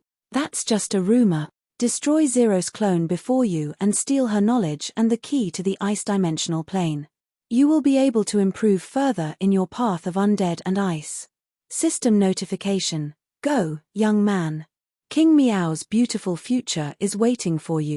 Quest difficulty. Myth. Yes, the one before you isn't an undead emperor in her complete form. You have a chance at victory. Use your unscrupulous methods and despicable methods to steal the essence of your master's wife. Hunting Quest 2. I am the legendary Dragonslayer hero who is impervious to all weapons and is bathed in dragon blood. However, I won't mention it to my unfortunate senior. I'll remember to wash my feet. Kill Molly and Ein Mezus and steal at least half of an immemorial dragon's blood. Complete the dragon blood ritual and strengthen your physical body's basic stats. System notification. If you choose this, you will reach the peak of melee combat with barbarians. Quest difficulty. Legend. Considering that you have Little Red's help, the difficulty will be greatly reduced. However, you will probably have to call her sister or mother in the future. I suddenly feel that this sounds really cool. I'll choose this one. Hunting Quest 3. My dear distant relative, can we talk things over? Don't close the door. I'm really not borrowing money. I just want to borrow some blood. Hunt down a Titan Giant's clone and obtain the Titan Giant's heart and blood. Complete the baptism and greatly increase your basic stats and bloodline power. System notification. If you choose this evolution and complete it, the next step of evolution will require the blood of the Titan Giant's main body. Quest difficulty. Semigod. If you want to evolve further, the difficulty will be at least true god level. However, you get what you pay for. You understand. Alright then, no matter what I chose, from this moment onward, I no longer looked at Zero as a senior but as a delicious piece of cake. Chapter 344.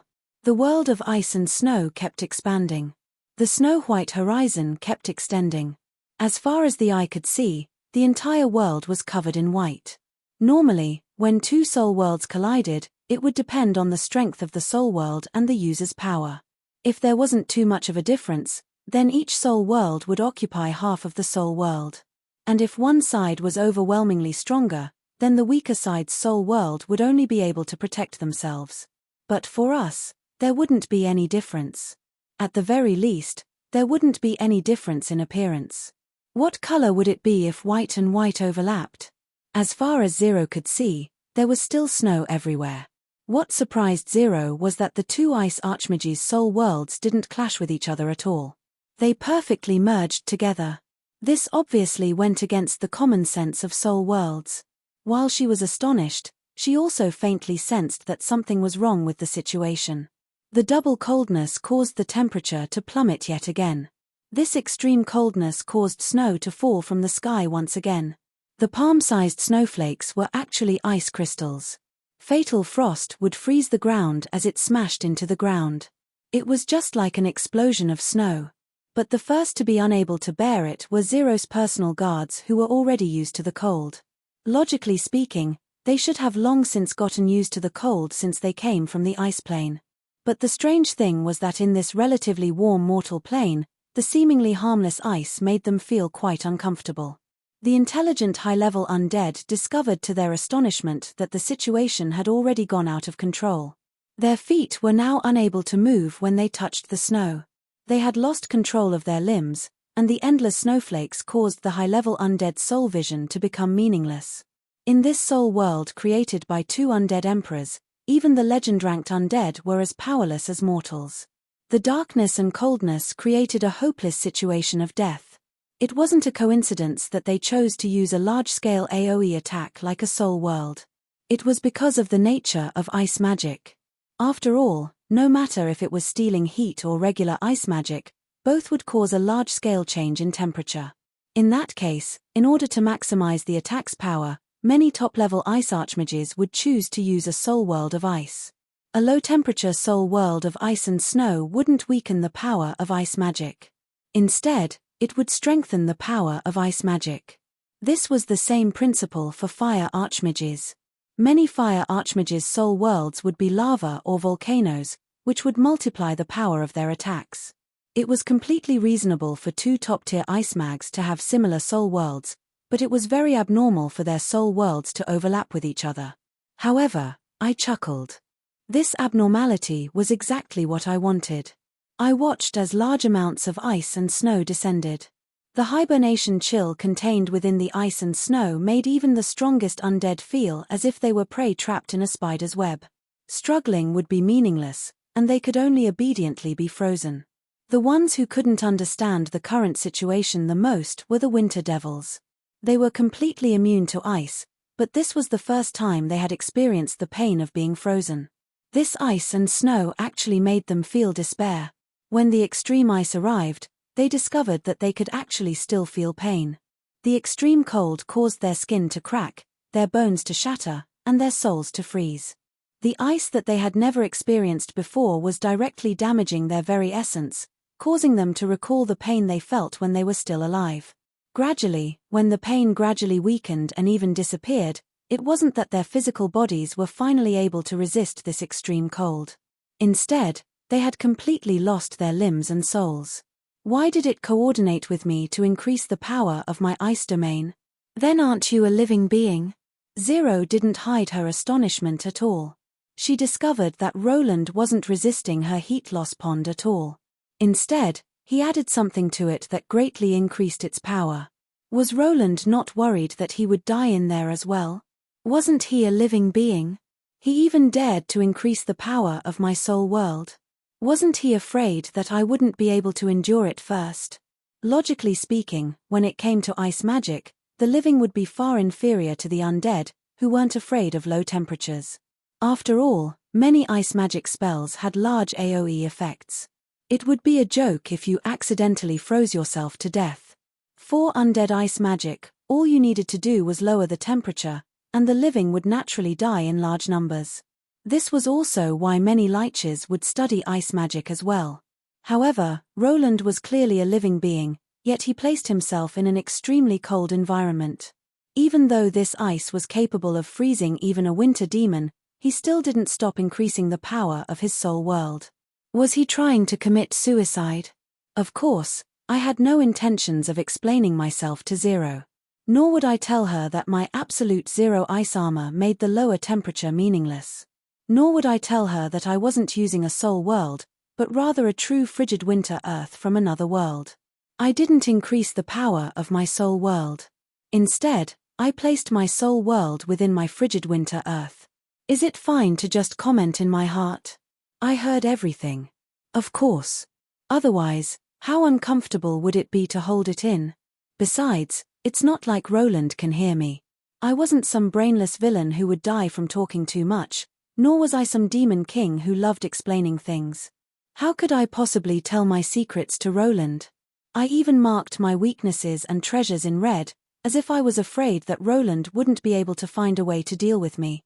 If Roland was confused, then so be it. It would be even better if he died without even realizing it. However, the closest undead creature was already right in front of me. Even if I was slowed down, I still couldn't ignore it.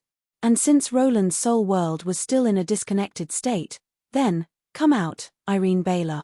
As expected, nothing good will come out of calling me. A gigantic ice dragon arrived with the wind. However, I secretly applied a layer of my patented absolute zero ice armor on its outer shell. This was the only way I wouldn't be turned into an ice sculpture by this deadly snowstorm. Temperature control. No matter if it was high temperature or low temperature magic, the greatest advantage or disadvantage would always be its outstanding area of effect. Not only would I obtain an outstanding AoE attack, but the most likely cause of death would also be accidentally killing myself. After all, the temperature would change without a trace. It was highly possible that I would be roasted to death or frozen to death. That was why I was an ice mage who wasn't very confident in my control over ice. After I obtained my own world of ice and snow and gained control over the power of the concept, the first thing I did was create a shield of ice to protect myself. This armor created from the coldest ice would allow me to suffer a certain amount of frostbite, but also prevent me from dying at even lower temperatures. As my opponent, Zero wasn't that easy to deal with. She was a true blue semigod undead emperor. Perhaps she wasn't in her strongest form right now, which meant that she was probably only at the myth rank. That meant that she was an ice mage who was 2 major power levels higher than me. As expected, direct attacks are meaningless. I had no intentions of directly fighting against her. Instead, I had my frigid winter earth increase the temperature of her soul world. However, the result was that her subordinates were indeed affected. She basically ignored the snowflakes as they directly floated past her. Since she didn't hit her, even my freezing air wouldn't affect her at all. When I close my eyes, I can sense nothing at all. It's as if she doesn't even exist. Is this what Zero is like? Indeed, specters didn't have physical bodies. The strongest among them were even immune to physical damage. However, this definitely didn't mean that they were immune to magic. I knew quite well what soul worlds were like. While it was possible to create an environment that allowed one to use their strengths, it was impossible to directly create a cheat-like setting. This meant that her ability to ignore my freezing air was most likely a unique ability of hers. I had also tested this ability in battle. No matter if it was rocks or magic, they would all directly pass through her, making it impossible for her to cause any actual damage. However, ever since we met, apart from summoning her soul world and summoning her subordinates, she hadn't done anything else. It was evident that her invincibility didn't come without a price. While specters were immune to physical damage, they also had no physical attack abilities. Since they didn't have physical bodies, they wouldn't even be able to pick up ordinary weapons. They could only use their negative energy bodies to touch the living and instinctively absorb their life force. Perhaps Zero's current state was similar to this. It wasn't that she didn't want to attack, it was that she was unable to. Against ordinary opponents, perhaps just stealing away the surrounding temperature would be sufficient. The ice dragon before me was flying amidst the snowflakes. Streaks of dragon breath were preventing the slow-moving undead from approaching me. Since magical pets couldn't surpass their masters in power level, this seemingly powerful ice dragon was actually only at the peak of gold rank. She could only count as an embroidered pillow. Fine then, judging from the dragon breath that suddenly shot towards me, Irene Baylor was quite dissatisfied with me. Although I've already set up the trap, it seems that it'll still take some time for this ticking time bomb to explode. In that case, I'll have War play with you. Just what form was War in? What form should he take? What abilities did he have? Would he be vicious? How would I know? Is there any parent who can know their child's abilities, appearance, and occupation before they're even born? So-called parents would probably only be able to provide their child with the most basic physical body and an environment to grow up in. At most, they would give their child a name with some meaning. War, you called for me. A voice suddenly spoke up from behind me. It would seem that he had finished the final reorganization. He had a mature male voice, a tall and straight figure, and a smile on his face, making him seem just like a mature gentleman. It wasn't strange at all for him to have such an appearance since he had obtained sufficient knowledge from nutrition products the moment he was born. A good child actually appeared. Is it true that great constructions create miracles? After investing so many resources, a normal person finally appeared. Do you see how polite he is? He's a good child, a true gentleman.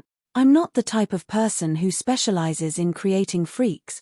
A gentleman who doesn't have a face and still wears a skirt. Don't remind me. Can't you at least let me enjoy myself for a minute?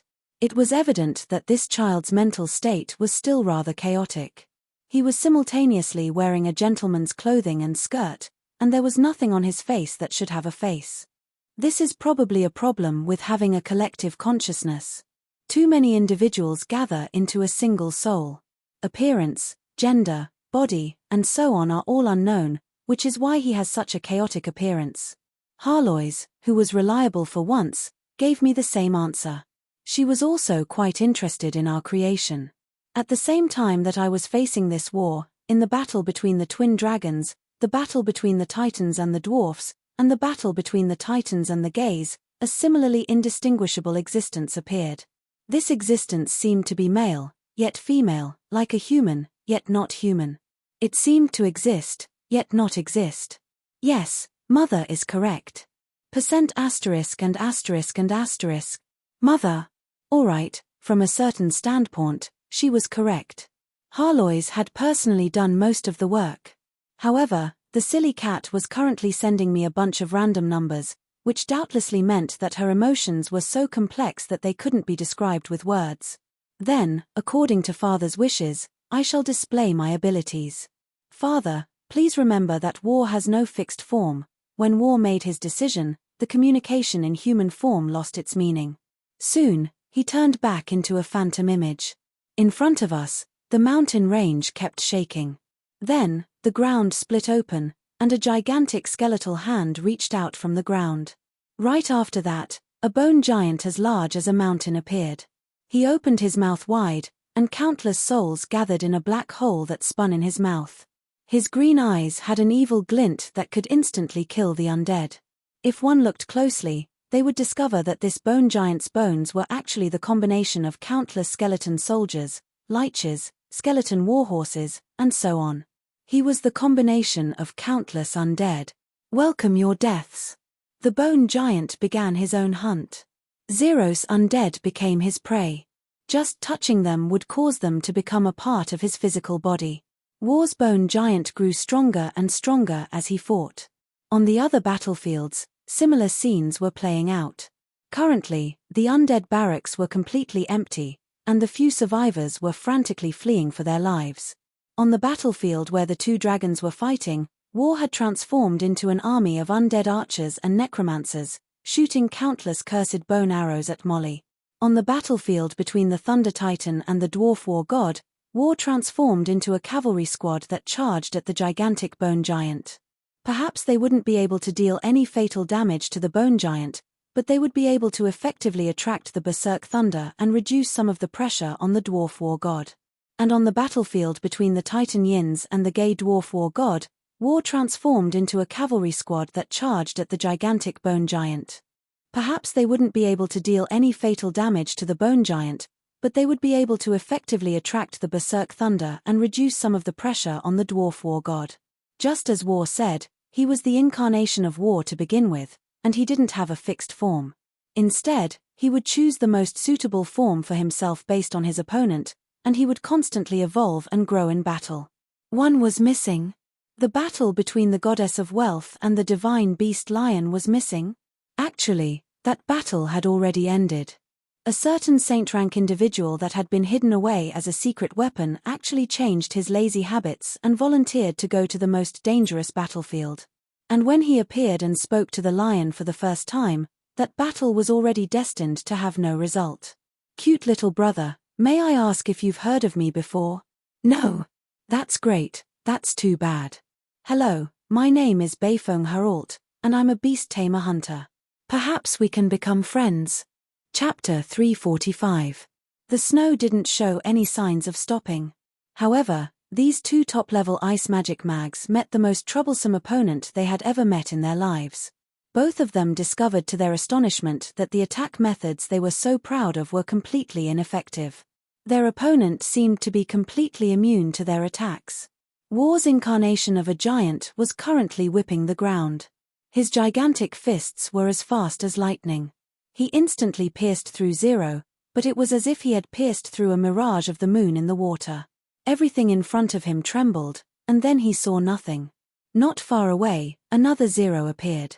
Immune to physical attacks, the ice balls I tossed in midair exploded, and ice magic alls scattered everywhere. Some transformed into ice birds, some transformed into ice bridges, and there was even a reindeer pulling a sled, a white-bearded old man, and a naughty child chasing after me for presents. My foundational magic allowed me to freely release my imagination in midair. It was impossible for these living creatures to dodge my ice haste spells. But the result was the same as before. They directly pierced through without feeling like they hit anything at all. Immune to ice magic. No, judging from how my holy light balls have no effect either, she's immune to an even higher level of energy attacks. An ancient ghost dodged the ice dragons in midair. It seemed that Frigid Moor's unique soul attack was still effective against her. However, the tremendous difference in power level made it impossible for Irene Baylor to catch up. But on the other hand, Zero could only watch as the bone giant on the ground did whatever it wanted on the battlefield. Zero's personal guards, which she had worked so hard to gather, had either turned into ice sculptures or were as slow as turtles.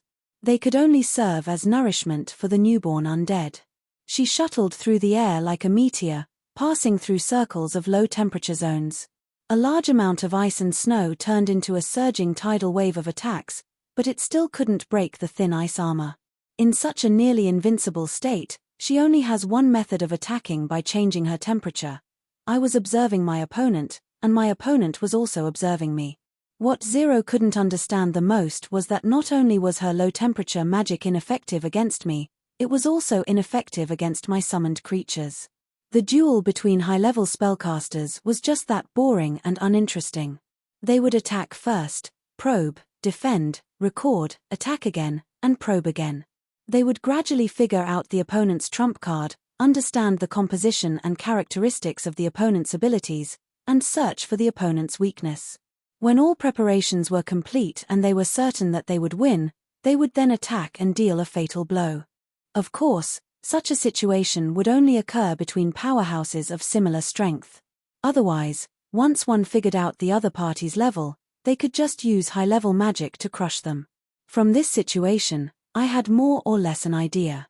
It was a known fact that the undead emperors had been exiled from the mortal plane.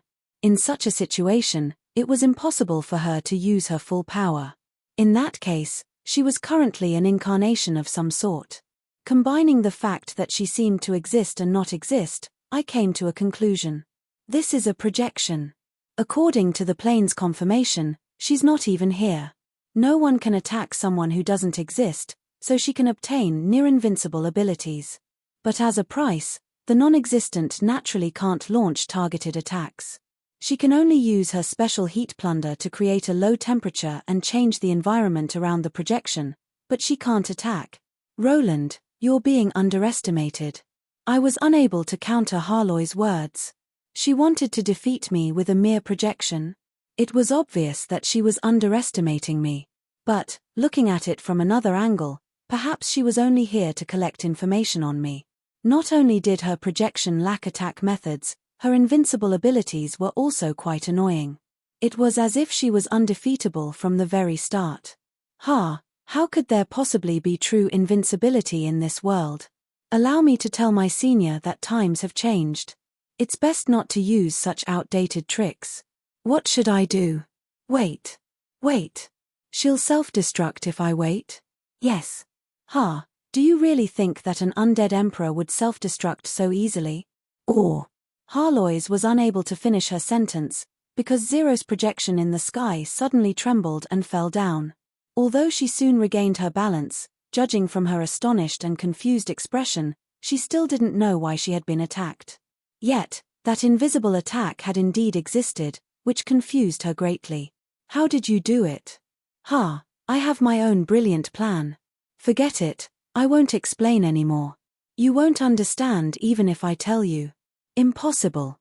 I'm an omniscient existence. How could there be magic that I can't understand? Just what did you do? Have you received any high school education? Do you know about the law of conservation of energy? Do you have a high school diploma? An omniscient existence. I think you're an illiterate archmage. Don't bite me. Have you ever seen a sword that bites? Fine, I'll explain everything to you later. You should go work hard for now. Go, I'll choose you, Harloy's. Pokeball. Harloy's magic sword tore through the sky.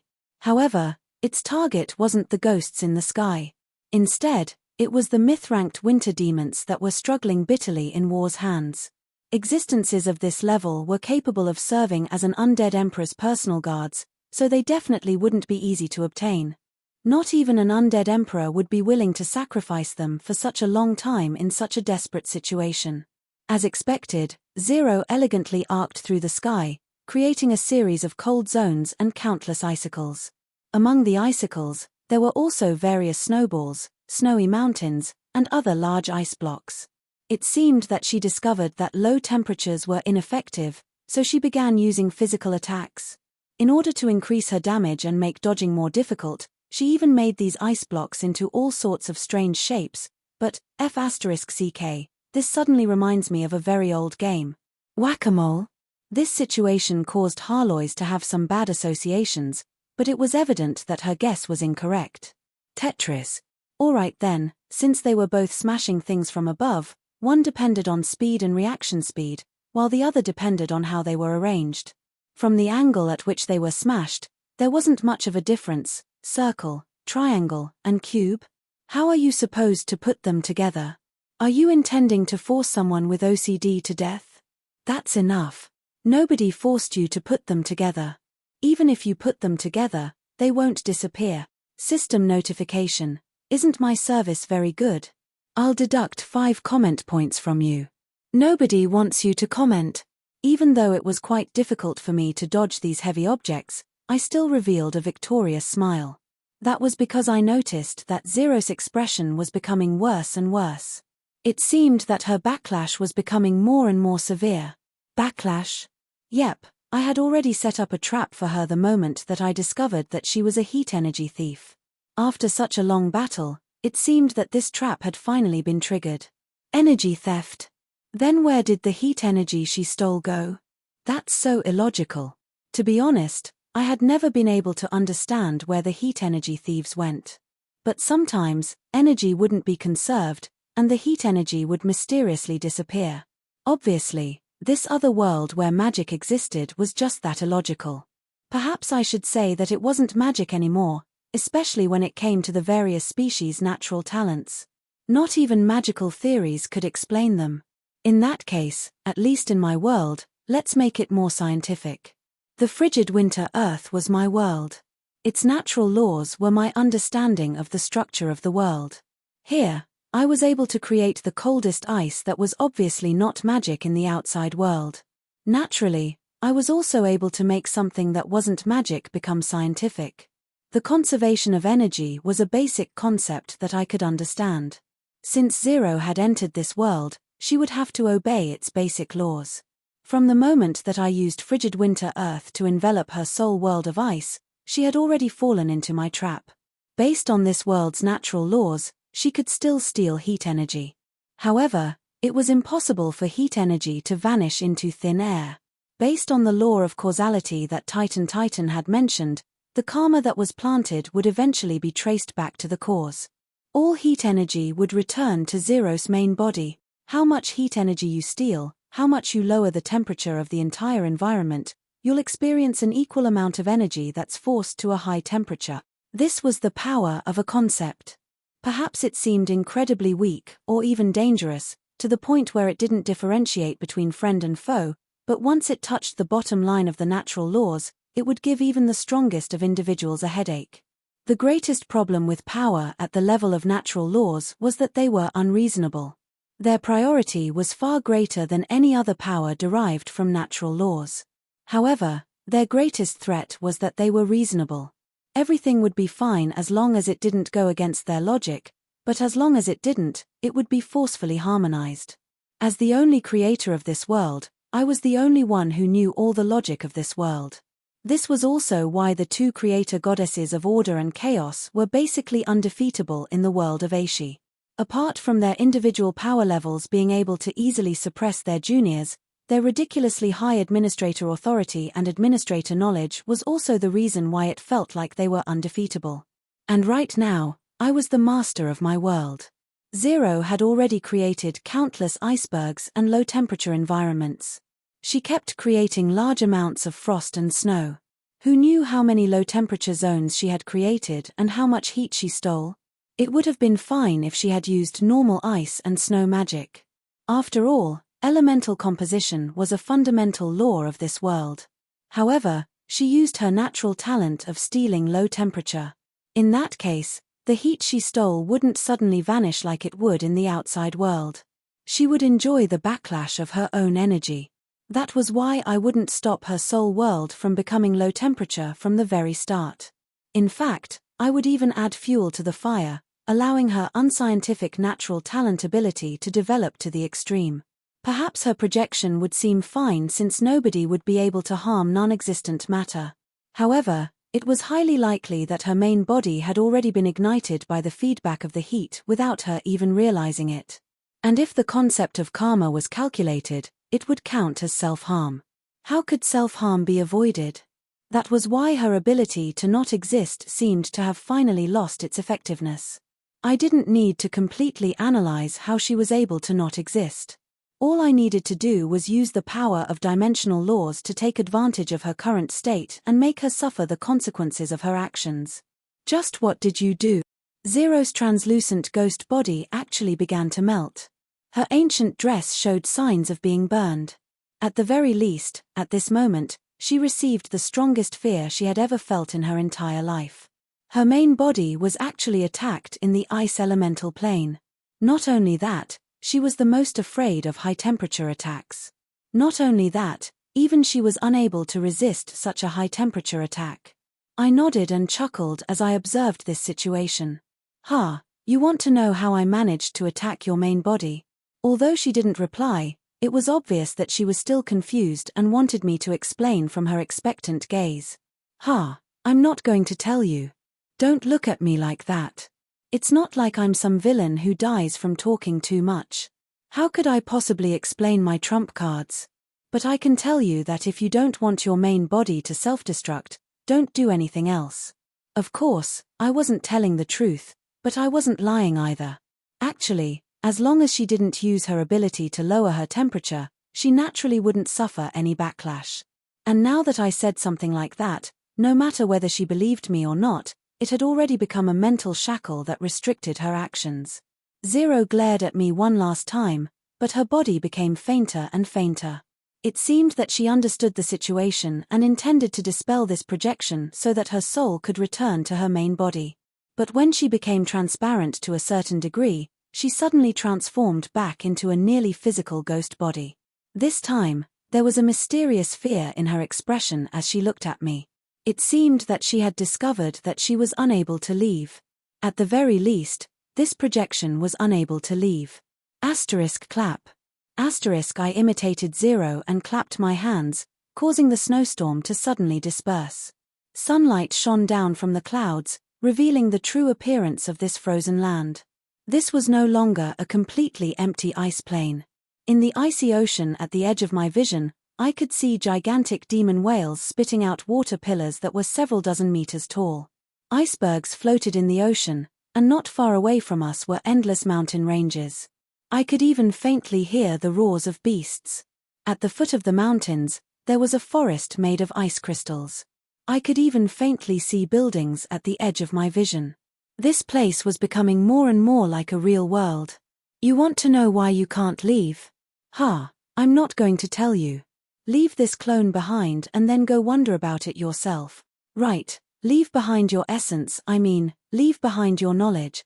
Otherwise, I'm going to use your projection clone to shoot XX videos and sell them to the fairies merchant company. I love it when my master's wife is pitiful. Silly cat, don't bite me. You're not my master's wife, you're my master.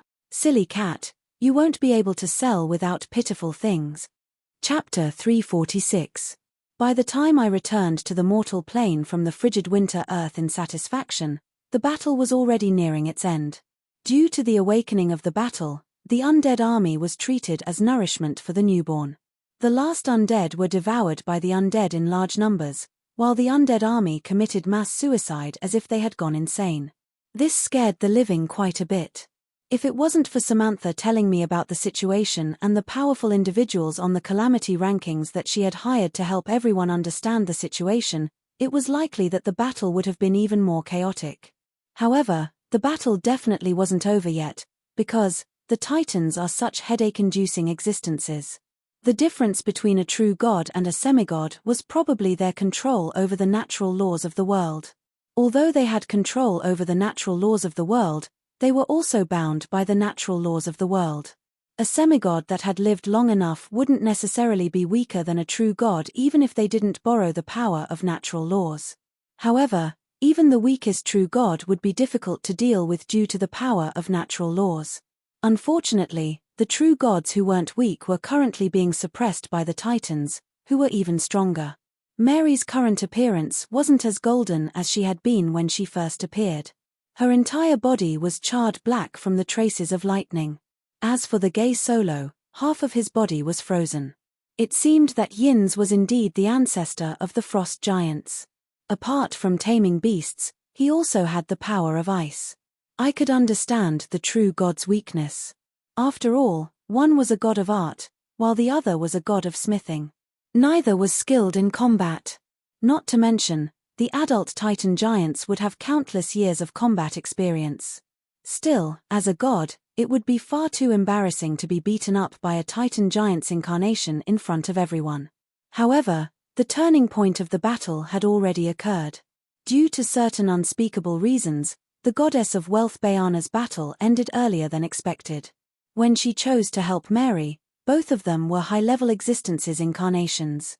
It would be ridiculous if both of them couldn't win. However, the Titan giant seemed to become more and more berserk as he fought. The sky was filled with the lightning he summoned, giving him the advantage. He should be able to win. This wasn't a guess. It was a judgment based on the current situation. Both sides were incarnations that were stuck at a bottleneck in the mortal plane. There wasn't much of a difference in power level.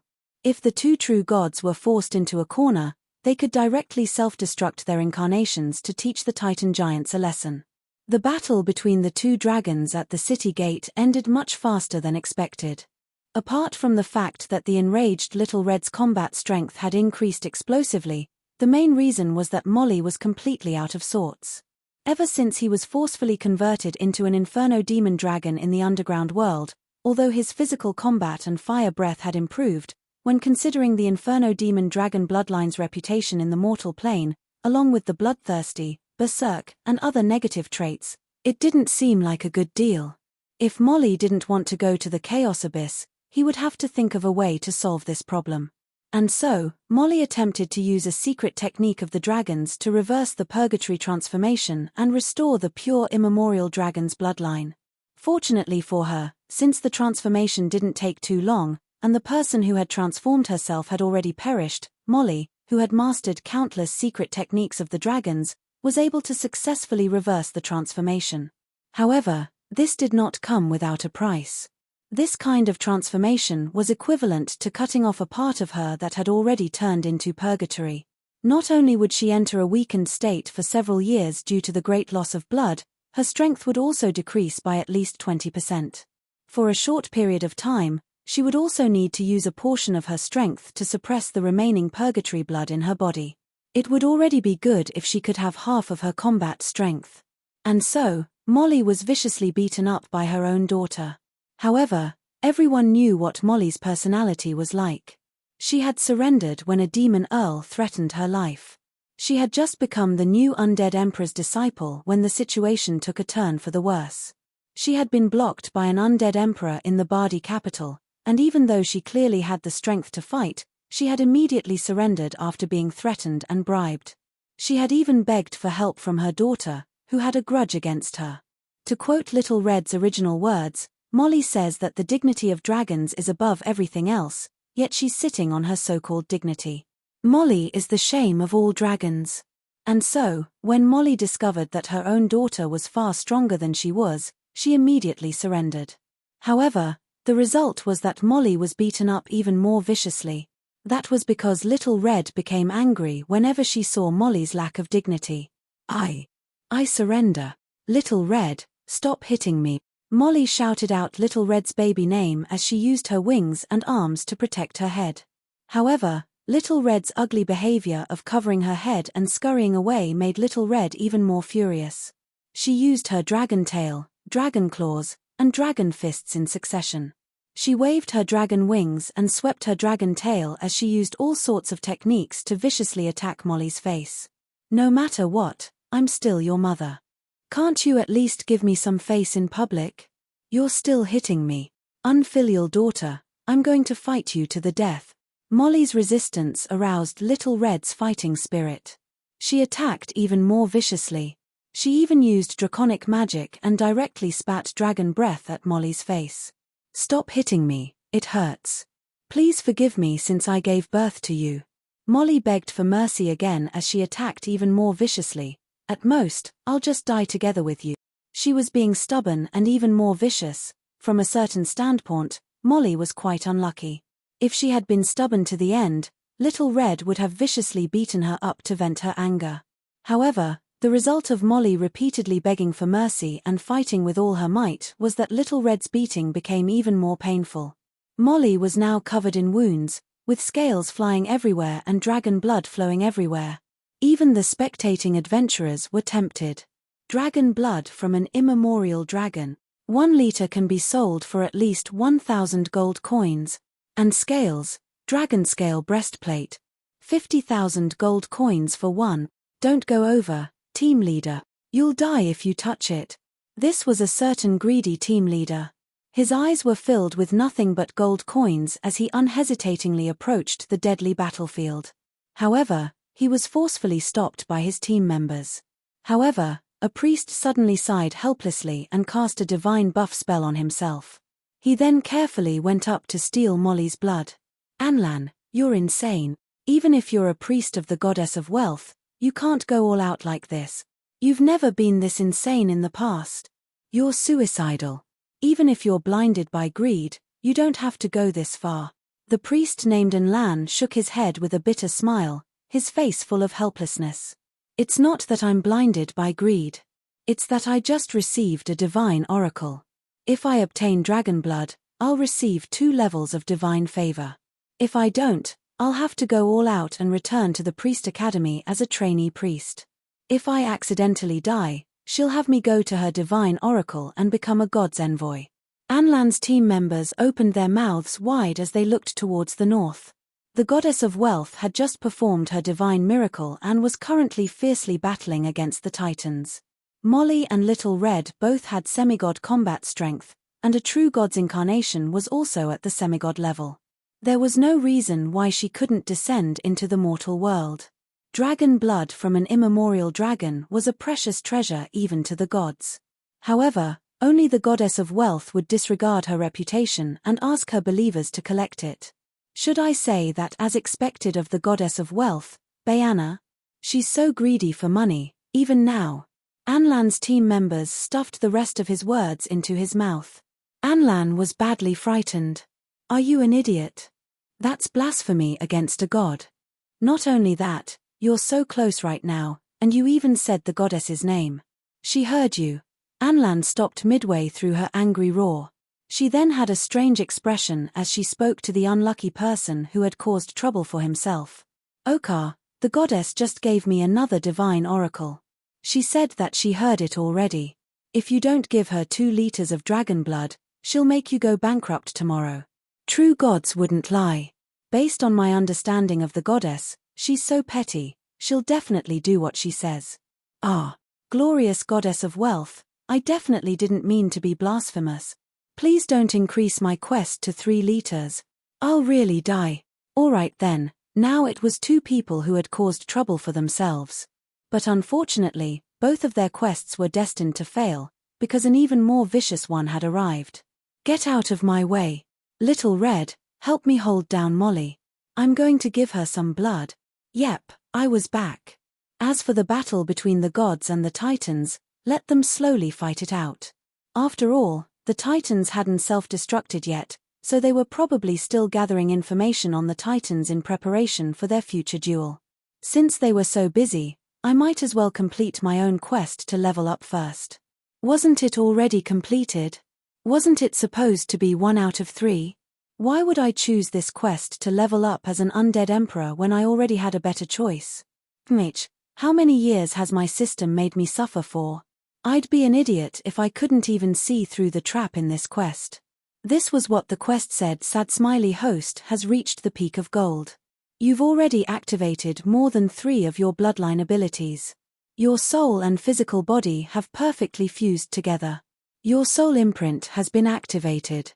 Semigod undead, order, and divine items have been detected in your surroundings. Bloodline hunting quest, myth, has been activated. System notification, it's time to show off the true value of this physical body. Show those titans who believe themselves to be perfect what a double diamond bloodline really is. Optional quest. Choose 1 out of 3. Your bloodline will evolve based on your progress. Currently, your bloodline can only withstand 1 evolution. After your bloodline evolves completely, you will begin the path to legend rank. Your War Angel Original Sin Demon transformation ability will evolve as well. This was the quest's explanation. Indeed, my bloodline could only withstand 1 evolution. However, it didn't say that I couldn't use 2 ingredients simultaneously to evolve my bloodline. The most important part of the trap was that your bloodline will evolve based on your progress. That meant that this was an open quest just like the previous quest.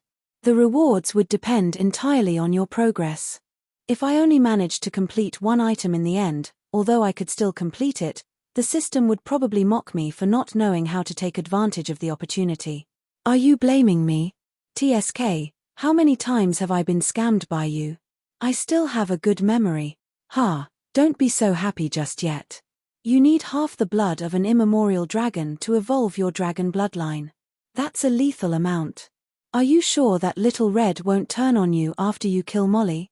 No matter what, she's Little Red's mother. Or do you intend to break all ties with Little Red? Do you think I'm an idiot? Obtain at least half the blood of an immemorial dragon. That means that I only need enough blood. I won't ask Molly or Little Red for a portion. That way, neither of us will die. You want to scam me with such a simple trap? All right then, the system went silent. This meant that my guess was correct.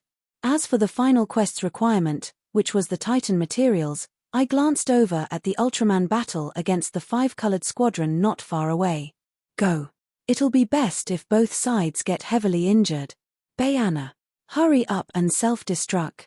Harumph. Hurry up and die together. Harumph. Harumph. Who are you? Don't bother me, I'm busy. And Lan tugged on my sleeves and said with a bitter smile on her face. The goddess heard everything. She said that she'll split the loot in half when we meet. Otherwise, she'll let go and let the Titan giants come and take care of you. Don't even think about it. Tell him. I don't have any blood, but I only have my life. Come and take it yourself if you have the ability. Chapter 347. Little Red, no matter what, she's still your mother. Can't you give her some face? All right then, the angry female dragon viciously glared at me. As expected of an internal family conflict, any outsider who interfered would end up with nothing good. I really should have been a mute. I think that she's glaring at you because you're currently extracting her mother's blood. Also, just how did that super thick syringe appear? Just what are you intending to do with something like that?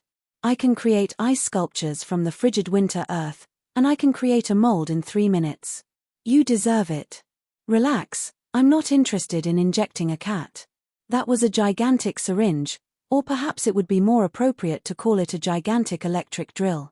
It was currently drilling into the pitiful Molly's body, and the dragon blood that had just flowed out was directly frozen into Pig's blood cake, ice blood brick, which was then stored in my frigid winter earth. Hey, Little Red, I'm just helping her release some blood to weaken her so that she won't cause any trouble. I firmly tied Molly up with a gigantic ice chain, but I noticed that many eyes were looking at me, which made me feel quite uncomfortable. So, I directly opened the door to my frigid winter earth and tossed her inside. At this time, there were still troublesome opponents to deal with, so this was more than enough. After all, it was impossible for her to leave the frigid winter earth. Her Highness, the Goddess of Ice, means, tell her that I won't take anything for myself.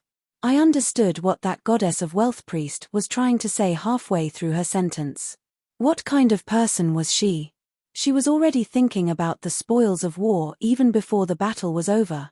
Silly cat, don't laugh. I'm not doing this for the spoils of war. I'm doing this to reduce the psychological burden of my comrade. You're still laughing? Stop laughing. We're at war right now, so everyone should be more serious. Little Red was still in her human form.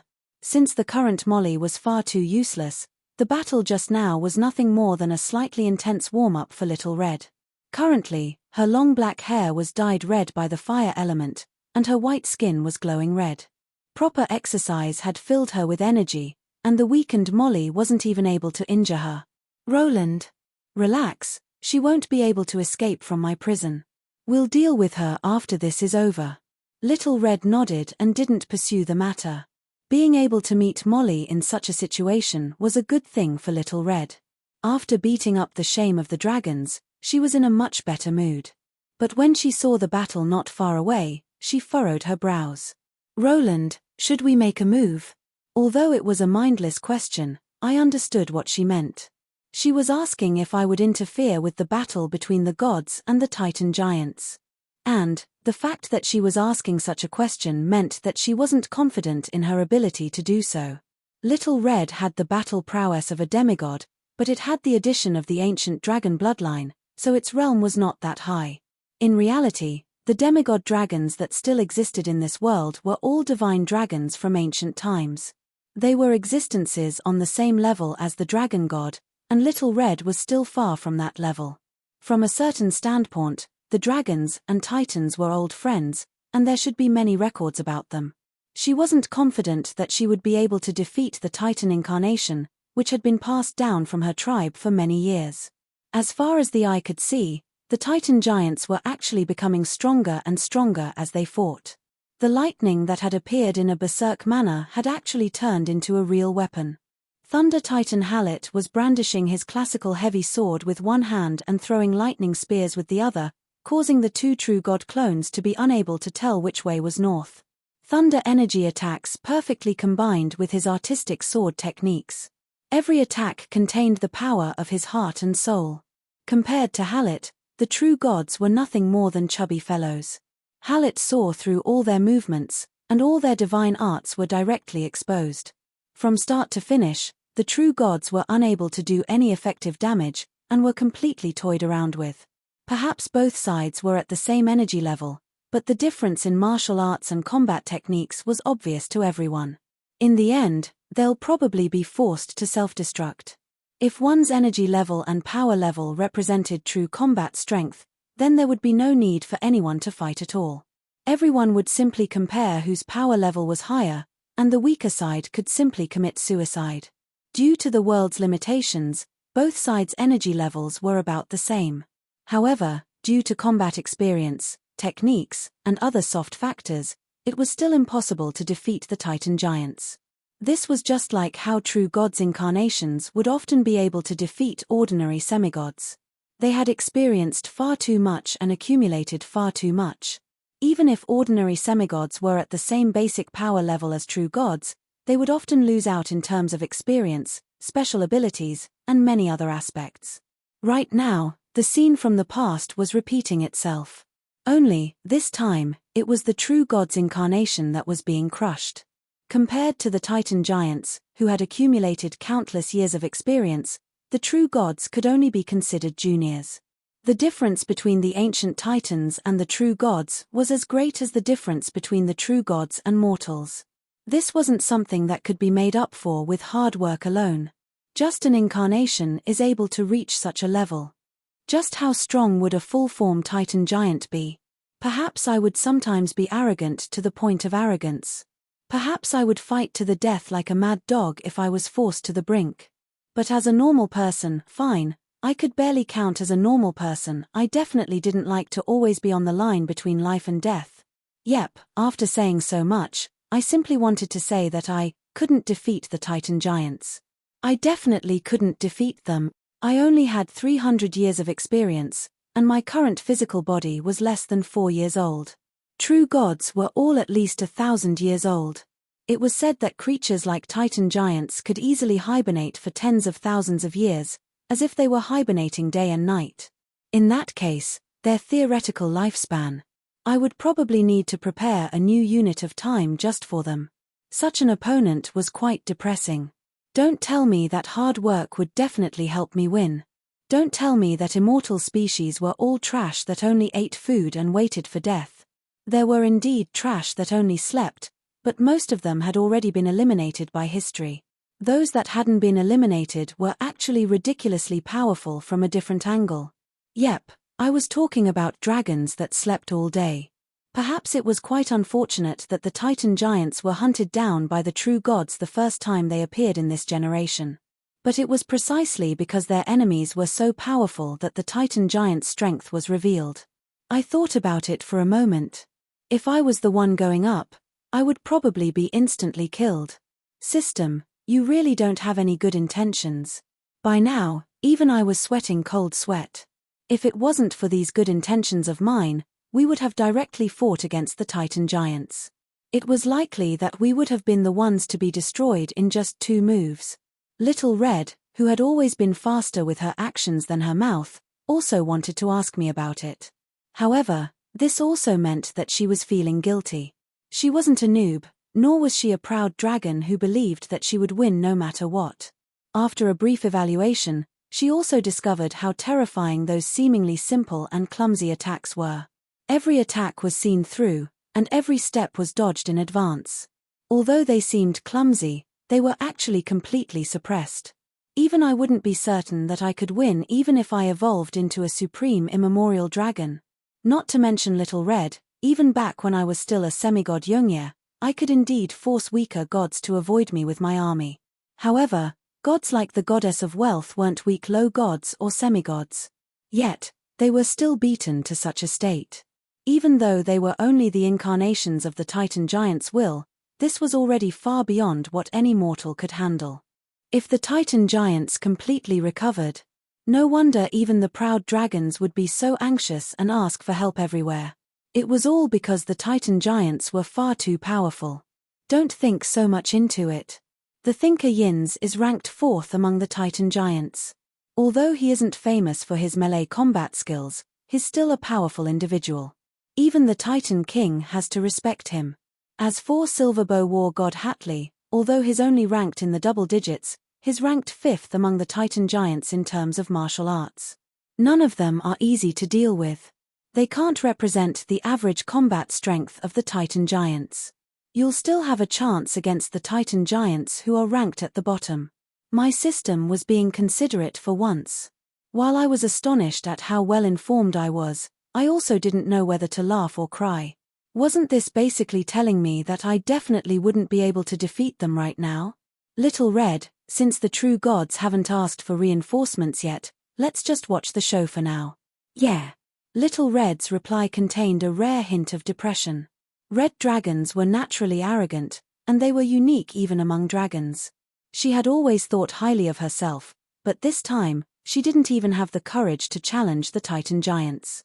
Even she felt quite embarrassed. It would seem that I can only give up. Of course, I wanted to complete that semigod evolution quest.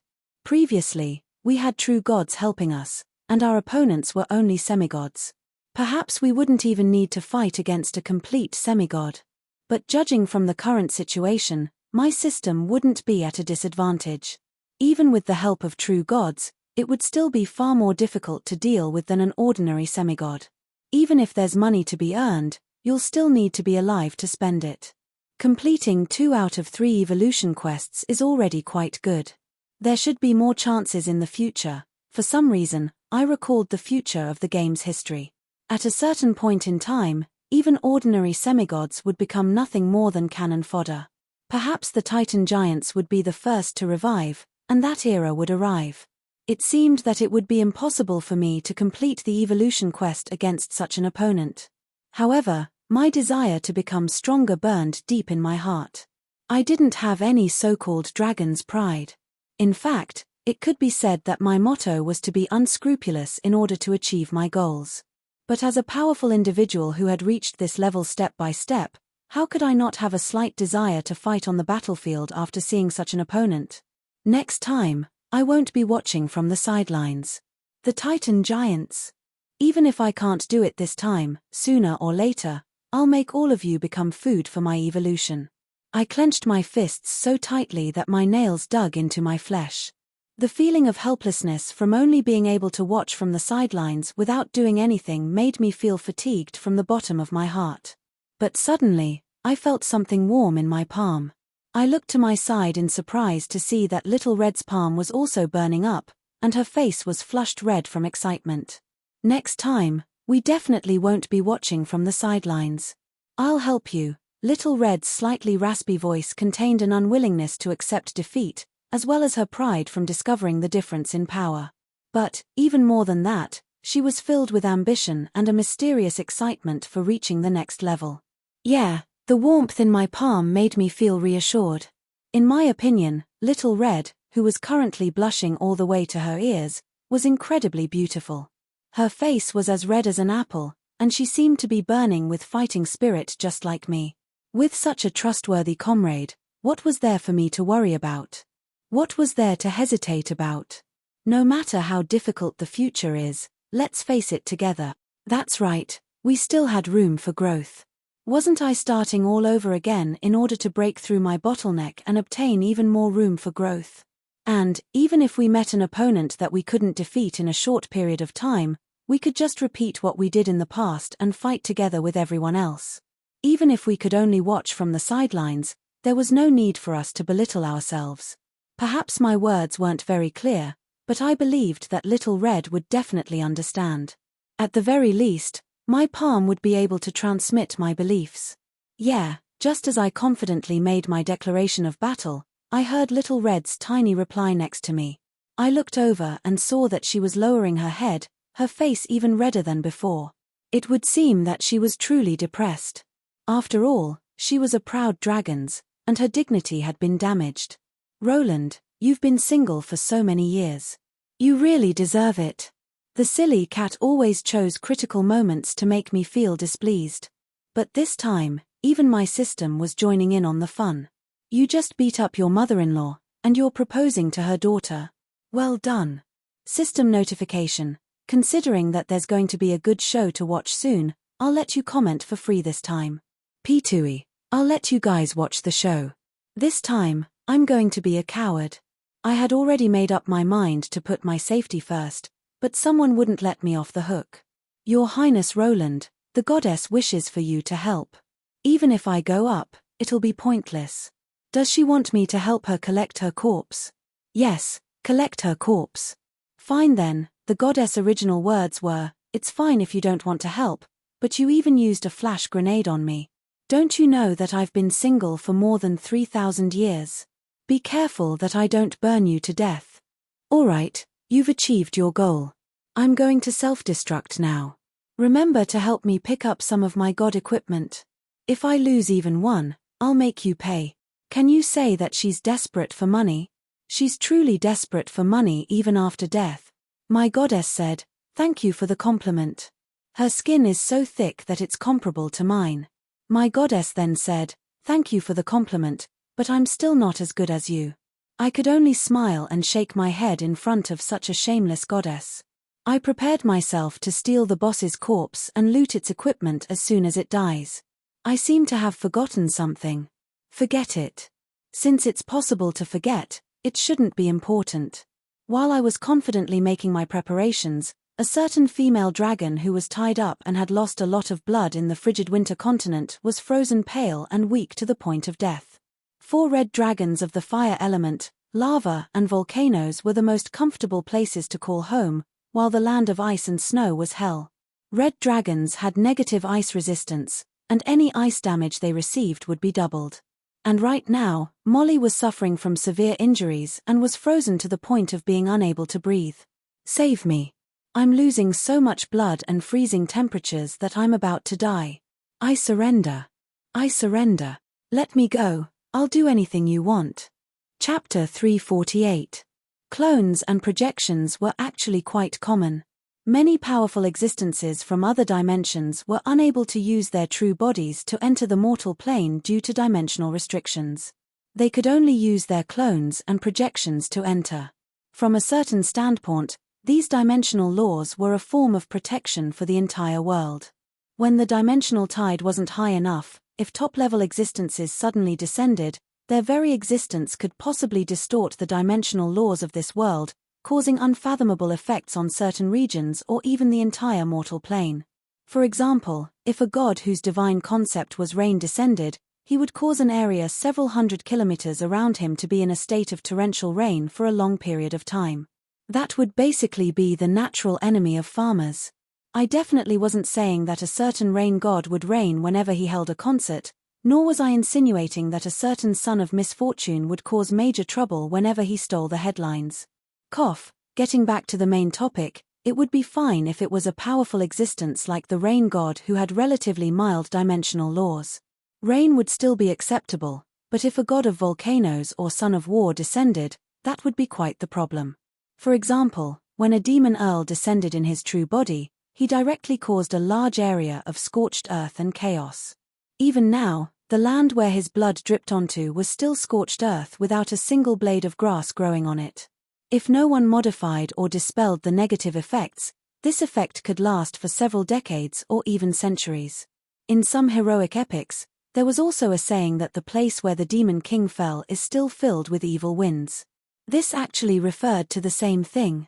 As the elemental tide increased, the dimensional laws of this world were gradually changing. This was just like adding a drop of intense dye into a cup of water.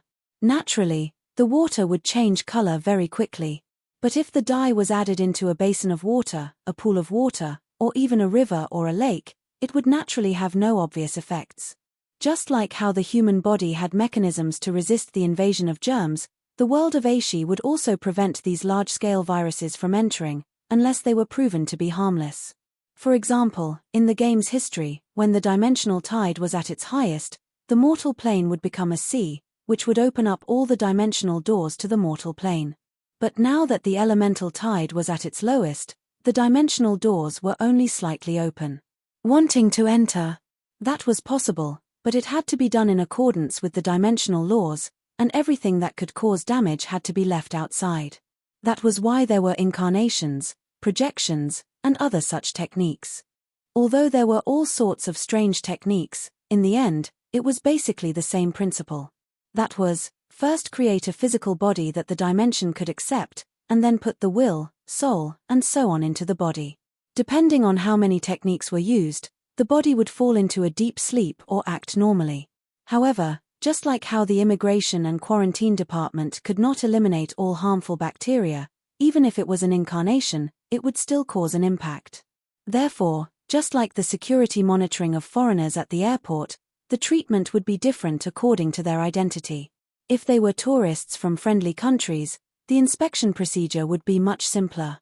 If they were from hostile countries, they might first check if they were spies. If they were super dangerous people who wanted to destroy the world, they might be put under 24-hour surveillance or simply refused entry. It was the same for the incarnations of powerful existences in the various dimensions. They would be treated differently depending on the method of entry, the strength of their incarnations, and many other aspects. The most convenient would probably be the gods from the mortal plane. After all, they were existences who had control over part of the dimensional laws. They would be equivalent to civil servants in their own countries, and the inspection would be nothing more than a mere formality. They would only need to use their own churches to descend, and their incarnations wouldn't need to expend any additional divine power to maintain. And of course, there would be those who were exempted from inspection as well as those who were strictly guarded and restricted from entering the mortal plane. The ones who received the harshest treatment were probably the demons and devils. After all, they possessed the power of chaos, which was the natural enemy of all dimensional laws. Not only that, they were notorious for their misdeeds. As long as they entered the mortal plane, it was highly likely that they would be up to no good. If a certain devil lord or demon lord were to descend, it would be a major incident in a certain region, or some scheme that would affect a large region or even the entire continent. At such a time, all the gods' churches would take action and viciously attack the believers of the devil lord. And if a powerful demon incarnation truly descended and did something, it was highly likely that a true god's incarnation would also arrive. That was why it was quite difficult for the powerful individuals from the lower planes, who were almost 100% refused to enter the mortal plane. Not only would these most unpopular stowaways require evil rituals like blood sacrifices to open the dimensional door, even if their incarnations were able to descend, they would still need to expend energy to maintain their incarnations. But sooner or later, they would use up all of their energy reserves and would have to obediently return to the chaos abyss or hell, just like the stowaways who were discovered during a sudden inspection and sent back. By the way, I should mention that not long ago, the demon Marquis Eliza finally used up all of the Beastman's blood sacrifices to allow her to descend. She could only helplessly dispel her incarnation and return to the chaos abyss. As for me, I once again returned to the awkward situation of having to call her every day to greet her.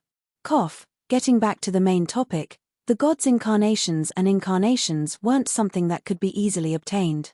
Not only did they contain their own divine power and dimensional shards, they also contained the existence of their divine souls.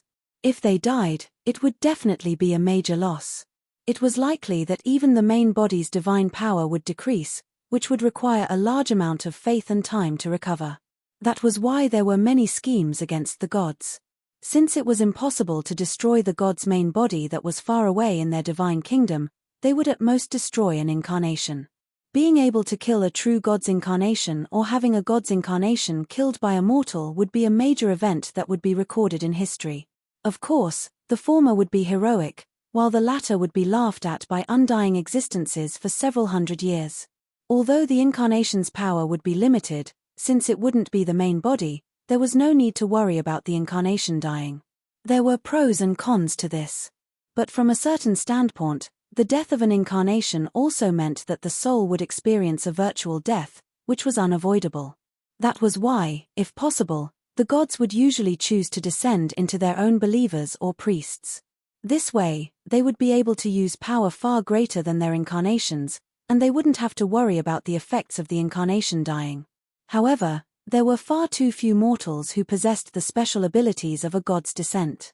The death rate of a god's descent was also far too high, which was why the incarnation was always the number one choice. But for a true god, losing a single incarnation would be a waste of several hundred years of work. Perhaps their main body would be surrounded and attacked by their enemies because they were in a weakened state. This was no small matter. In fact, many demon lords and true gods had lost their incarnations in the mortal plane because their incarnations were killed off in the mortal plane and then ambushed by their mortal enemies. These true gods took advantage of their weakened state to permanently eliminate their incarnations. And right now, the goddess of wealth was actually forced to choose to self-destruct her incarnation. It was evident that she had been forced to her limits and had lost all confidence in victory. She knew that if this continued, she would still be defeated and lose her incarnation, so she might as well drag the goddess of wealth down with her. As a junior god, it wasn't shameful for her to be forced to such a state by the Titan giants. However, she had truly suffered a great loss this time, so it was no wonder that her tone was so angry. She was also doing her best to make up for her losses. Have a safe journey. You're truly a great person who sacrifices yourself for others. I'll miss you. I did my best to wave my handkerchief and wish Bayana a safe journey. However, I received a death glare from her. And so, I switched to a way of saying goodbye from my homeland, and started singing a song that was said to be used to say goodbye to heroic martyrs. Ah, goodbye, friend, goodbye, goodbye, goodbye. Bayana, hurry up and self-destruct. I can't take it anymore. Ah, goodbye, friend, goodbye, goodbye, goodbye. I'll bury you on a high mountain and stick a beautiful flower in your grave. I seem to have forgotten the rest of the lyrics. Forget it, it's enough as long as the meaning is there. Martyr Bayana, have a safe journey. Don't miss me too much. I'll help you pick up your remains. The goddess of wealth's singing passed through the priest's ears to the goddess of wealth. I waved my hand even harder, but only received an even fiercer glare. Suddenly, the goddess of wealth, who seemed to be made of gold, grit her teeth with a face full of resentment. Just like a collapsing Buddha statue, she cracked open, and countless flashes of golden light shot out, transforming the entire world into a golden color. Asterisk boom. Asterisk then, there was a blinding light and a deafening explosion that made it impossible to open one's eyes. Sigh, and here I thought that the goddess of wealth self-destruction would have something new, such as suddenly dropping money. It seems that as long as it's self-destruction, there's nothing new or different about it. Your Highness Roland, the goddess says that she heard everything, and she's furious right now. She's saying, you better reveal something new for me. And, as long as you miss even one item, she'll swear that you'll be in trouble. Alright then, since I agreed, let's get to work. I didn't waste any time due to my thick ice shield. I leapt into the air on my ice Pegasus and was about to charge forward at high speed when I was suddenly stopped by the scene before me. The self-destruction of a true god's incarnation was the equivalent of detonating all the accumulated divine power and dimensional laws within the incarnation. In terms of attack power, it would far surpass a true god's own divine attack. In terms of quantity, it would be equivalent to detonating all of the incarnation's divine power that could be used for several years. Plus, the true god would lose faith power and divine soul in the explosion. Logically speaking, if a true god's incarnation self-destructed, Not only would it kill an incarnation of the same level, even the true god's main body would be directly killed. This was also why true god's incarnations were able to do whatever they wanted on the ground, and why clones rarely fought against each other. At most, they would sacrifice an incarnation and self-destruct, which would at least result in mutual destruction. However, the rule that a true god's incarnation self-destructed was broken right before my eyes. He didn't die even after that. Half of the Thunder Titan's body was gone. His right hand and right leg were gone, and the right side of his face was visible to the bone. It was quite a frightening sight. Perhaps the shattered pieces of his thunder shield on the ground explained why he was still alive. In that short instant, he had transformed all of his thunder power into a physical shield that blocked the self-destruction's impact and protected his own core. False gods, is this still the only attack you have? If I had a complete physical body, your weak attacks wouldn't even be able to make me bleed. The damage from a divine power self-destruction was quite difficult to endure. It was likely that he wouldn't be able to recover in a short period of time. Yet, even though he was injured so badly, he was still laughing loudly as if he were the true victor. Perhaps he could indeed be called the victor since he was able to force a true god's incarnation to self-destruct without dying. Even though he had already collapsed, the Thunder Titan viciously glared at the female dwarf goddess with his remaining eye. He supported himself with his left hand and tried to stand up, but he seemed to have lost his balance. Then, he gritted his teeth and transformed the thunder on his right leg into an artificial limb that resembled a statue's armor. A new saw of thunder appeared in his empty right arm. A vicious glint appeared in his remaining eye, and the bones on the right side of his face were eerie. However, the saw of thunder that he kept waving around kept buzzing. He was already in such a state, yet he still wanted to fight. Mary paused in surprise for a moment, but then she calmly raised her war hammer and unhesitatingly charged forward. The dwarf gods were never afraid of challenges. Since the Thunder Titan hadn't collapsed yet, the battle between the gods naturally continued. An injured beast was the most dangerous of all. Two powerful existences were currently fighting against each other. I felt like I was in a bad situation. If I charged forward and got hit, wouldn't I be directly reincarnated? I feel like I'll still die if I go up. This is probably an unstoppable force. The goddess means that if you don't bring back the golden scepter and Seraph's feather pen, she'll cancel your contract hero account and curse you to become the person with the worst fortune in the entire world. This curse will last for at least 3 years. At that time, you won't have enough money to survive for more than 2 hours. You'll run into scammers when you eat, fake goods when you buy. Even if you go out to buy groceries, you'll run into 3 scammers and a dozen thieves. It can't be that bad, can it? It's even worse than I said. In the past, there was a high-level priest in my church who made false accounts to scam others. In the end, the goddess also cursed him with bankruptcy. That very day, his merchant guild went bankrupt, and his wife and daughter both ran away. Then, his only residence was smashed into a crater by a meteor. Even when he was a beggar, other beggars would rob him of his money. He only managed to survive for a week before committing suicide. Alright then, my scalp was going numb. But since I agreed, I would probably have to do it no matter what. But before I could do anything, I heard a voice in my head. I'm so full. Is this self-destruction? Is this what war is? Amazing. So delicious. I turned around and saw that faceless incarnation of war was standing there. Although I couldn't see his face clearly, I could faintly sense that he was staring at the gods' clones and titan giants as if they were some sort of delicacy. A newborn son of war could only grow in battle. Since he was born prematurely, he would need large amounts of nutrition to replenish himself. Not only that, he would also need to find his own path in the future. In a way, this battle between the gods had given him an excellent opportunity to grow again. And for grave earth demons, the corpses of gods were naturally the most valuable nutrition. The power and rumbling of the explosions caused War to make a decision. He now had a better understanding of the future and what he wanted to pursue. War. This is war. Explosions are war. War is explosions. I faintly felt as if another face had appeared on that empty face. This face was quite similar to that of the goddess who had just self-destructed. I didn't even have the time to sigh at how easy it was for children to learn bad things when he disappeared right in front of me. Right after that, the entire battlefield began to shake. As the ground shook violently, a large hole suddenly opened up. It was as if some demonic creature was about to be released from the depths of hell. That's Davy and his army. Suddenly, the invisible undead army that had disappeared suddenly rushed out from the hole in the ground, charging towards the true gods and Titan giants. War. The gods are our allies. Kill those Titan giants. Fortunately, I reacted quickly, allowing War's undead army to reappear and choose a path. The surrounded Titan giants didn't even spare a glance at these little toys. He only had eyes for the powerful gods. Why would he care about these little things?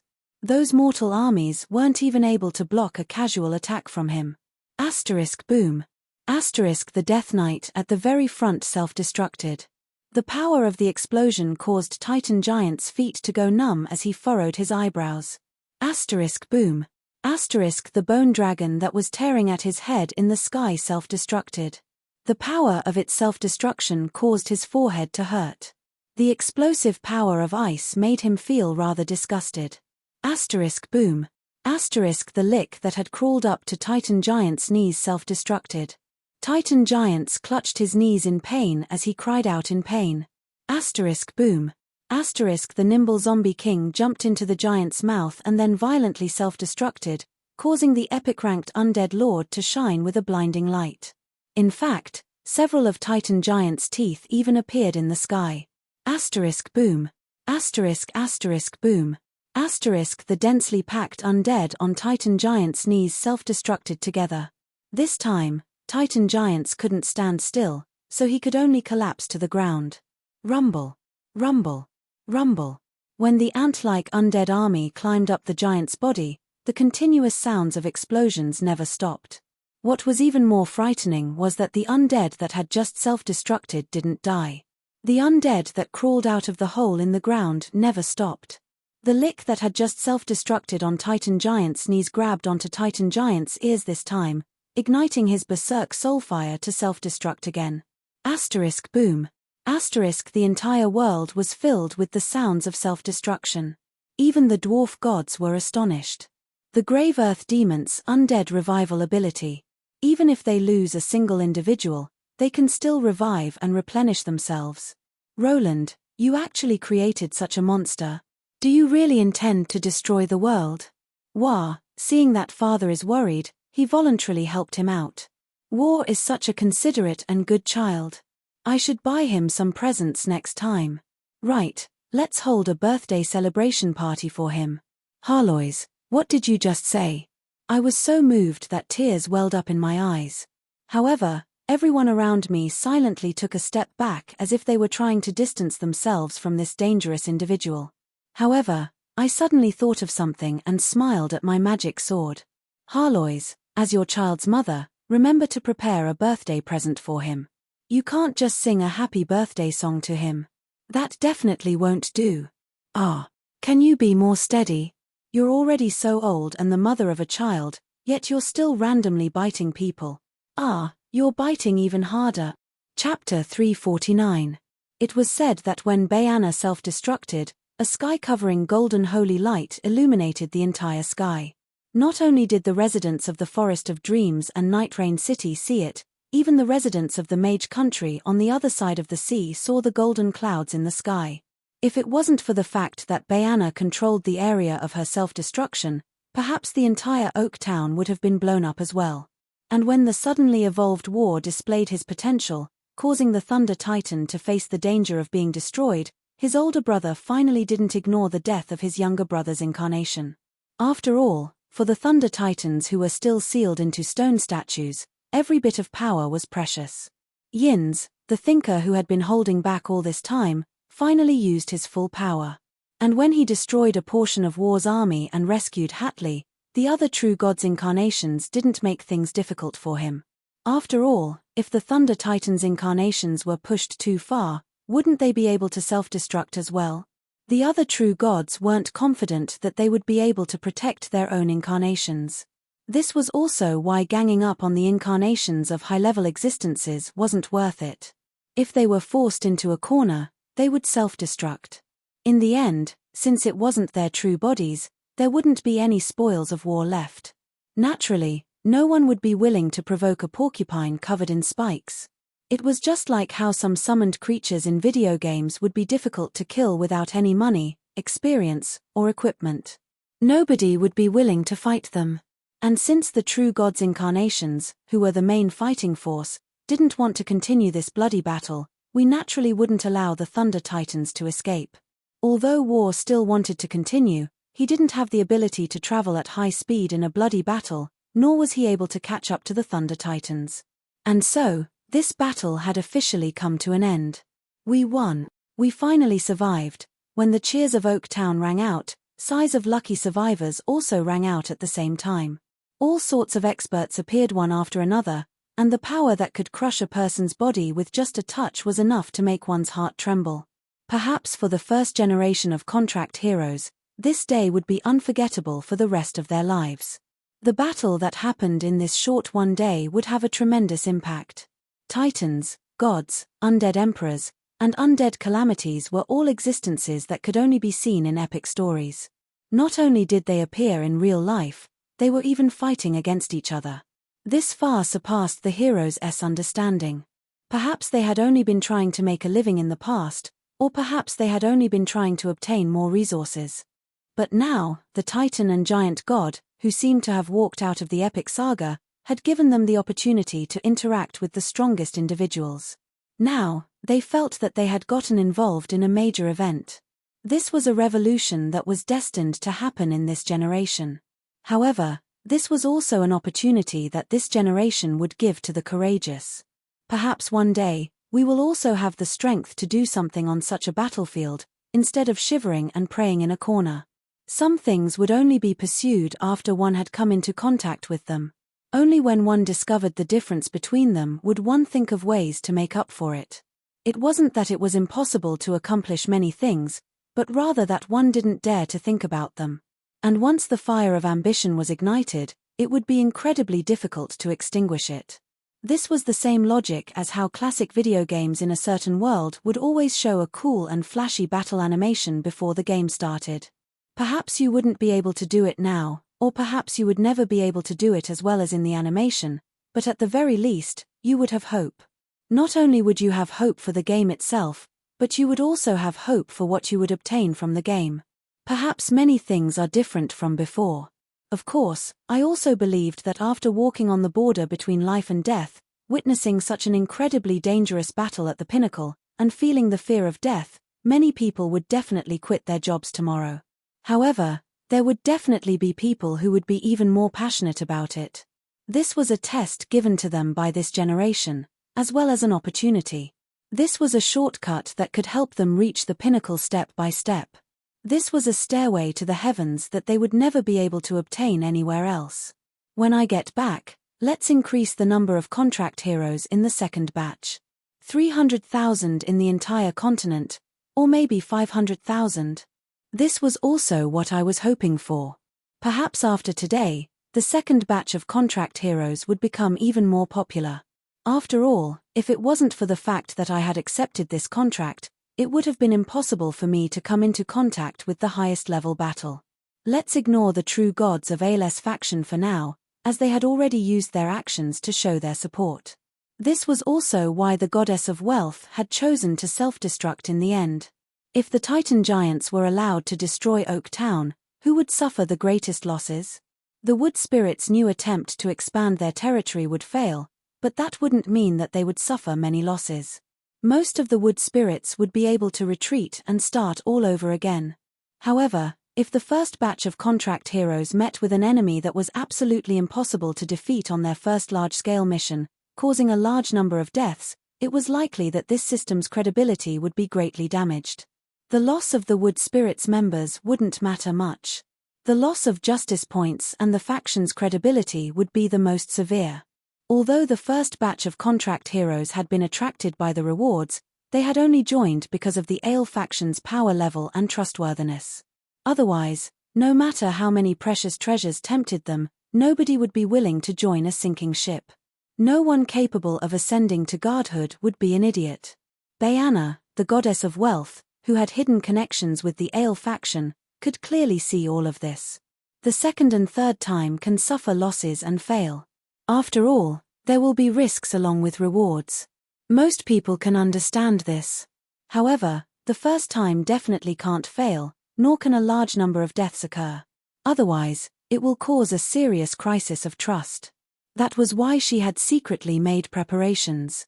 In order to prevent any accidents from occurring during this first large-scale mission, she had brought the other true gods' incarnations down to the mortal world. And now, at a critical moment, she could still choose to have her incarnations escape and wait for the other true gods to act. After all, if things developed to a certain point, it was even possible that Ale would personally act. However, she had resolutely chosen to self-destruct her incarnations, which would suffer the greatest losses. But she didn't. Not only did she want the group's large-scale mission to succeed, she also wanted the contract heroes to suffer as few losses as possible. On a different level, her self-destruction was a clear indication of her attitude. Even I'm willing to self-destruct, so why are you mortals so afraid? From a certain standpoint, this self-destruction was excellent political propaganda. Even the true gods were willing to sacrifice themselves by self-destructing their incarnations. Even the legendary Titan giants had been defeated. Not a single one of the new contract heroes had died. This was obviously an unprecedented level of support for the new contract heroes. And on another level, Baiana's losses would be compensated by her companions. At the very least, as far as I knew, Ale had never been a stingy god. Perhaps he would compensate her even more than her losses. And, her self-destruction not only gave her a favorable impression of me, but also made me owe her a favor. Favors didn't count for much. For some people, favors indeed didn't count for much. They would even repay favors with enmity. But for others, they would rather be stabbed than owe others a favor. Fine, I admit it. I hated owing others favors the most. Seeing someone else would make me remember that I owed them money, which was quite a disagreeable feeling. I should think of a way to repay this favor as soon as possible. As expected of the goddess of wealth. Perhaps she'll even benefit from this self-destruction. She's probably already calculated everything in her heart. Actually, with Baiana stomping her foot in anger on her divine throne, Roland had thought too much into this. Baiana had only faintly felt that she would suffer a loss if she lost, but because of Roland's incessant encouragement, her blood pressure kept rising, and she ended up self-destructing in anger. Not only that, her self-destruction hadn't even killed her opponent. She was so humiliated that she was so angry that she sealed off her divine kingdom and refused to see any of her companions who came to comfort her. With Baiana's rather narrow-minded personality, it was quite normal for her to vent her anger on Roland. Perhaps now that she thought about it, she would even remember Roland as a grudge holder and find an opportunity to take revenge. Of course, since they were on the same side, and they were comrades who would work together in the future, it was quite impossible for her to directly cause trouble for him. However, pranks to make Baiana feel bad for a bit were perfectly fine. The curse of even though I have so much money, I'll be unlucky if I buy anything luxurious, and I'll end up having to buy only instant noodles. The curse of even though I have a harem, I can only afford to rent a 3-square-meter room, and all my harem members have run away. The curse of even though I'm the Moonlight tribe, I can't live for more than 3 hours without a salary, and I don't have more than 5 copper coins in my wallet. The curse of a certain seductress is lucky to possess. It's quite troublesome to develop too many poverty curses. Which one should I use? Due to certain reasons, no matter which curse Baiana chose, she would probably gain nothing. In the near future, she would indeed discover this fact. What? There's actually no effect. Could it be that his fortune will forever be locked at the very top? That's impossible. Even the god of fate wouldn't be able to do such a thing. Or, based on the principle that the weak wouldn't be able to affect the strong, does he already have an even stronger poverty curse on him? How is this possible? He even has the phrase pauper. What an enviable title. I'm 30 million in debt, but I can't find a rich young lady who's willing to buy me. My curse is also ineffective. Just what's going on with his fortune? Actually, from the very start, all these curses that were related to fate were ineffective against Roland. Perhaps from the day that his system caught up to him, or perhaps from the day that he was born as the child of fate, he was destined to break through the lower limits of his negative luck stat. In front of such extreme misfortune, how could these poverty curses possibly have any effect? I'm so impressed that he's still able to survive despite being so unlucky. When the curious Bayana obtained Roland's past records, she saw how his country was destroyed and his home was destroyed, how he was deceived by his first girlfriend and stabbed in the back, how he was betrayed by his faith in the holy light and stabbed in the back, how he was attacked and stabbed in the back by the hero that he personally trained, how he was judged and stabbed in the back by the disciple that he treated as his daughter. Bayana, who was known as a goddess who had no tears or blood, couldn't help but cry tears of sympathy as she read the series of tragedies in Roland's life. He's just too strong. It's no longer enough to describe his life as a tea table filled with tragedies. It's like a kitchen chopping board filled with knives and a sponge filled with holes. Roland, it really hasn't been easy for you.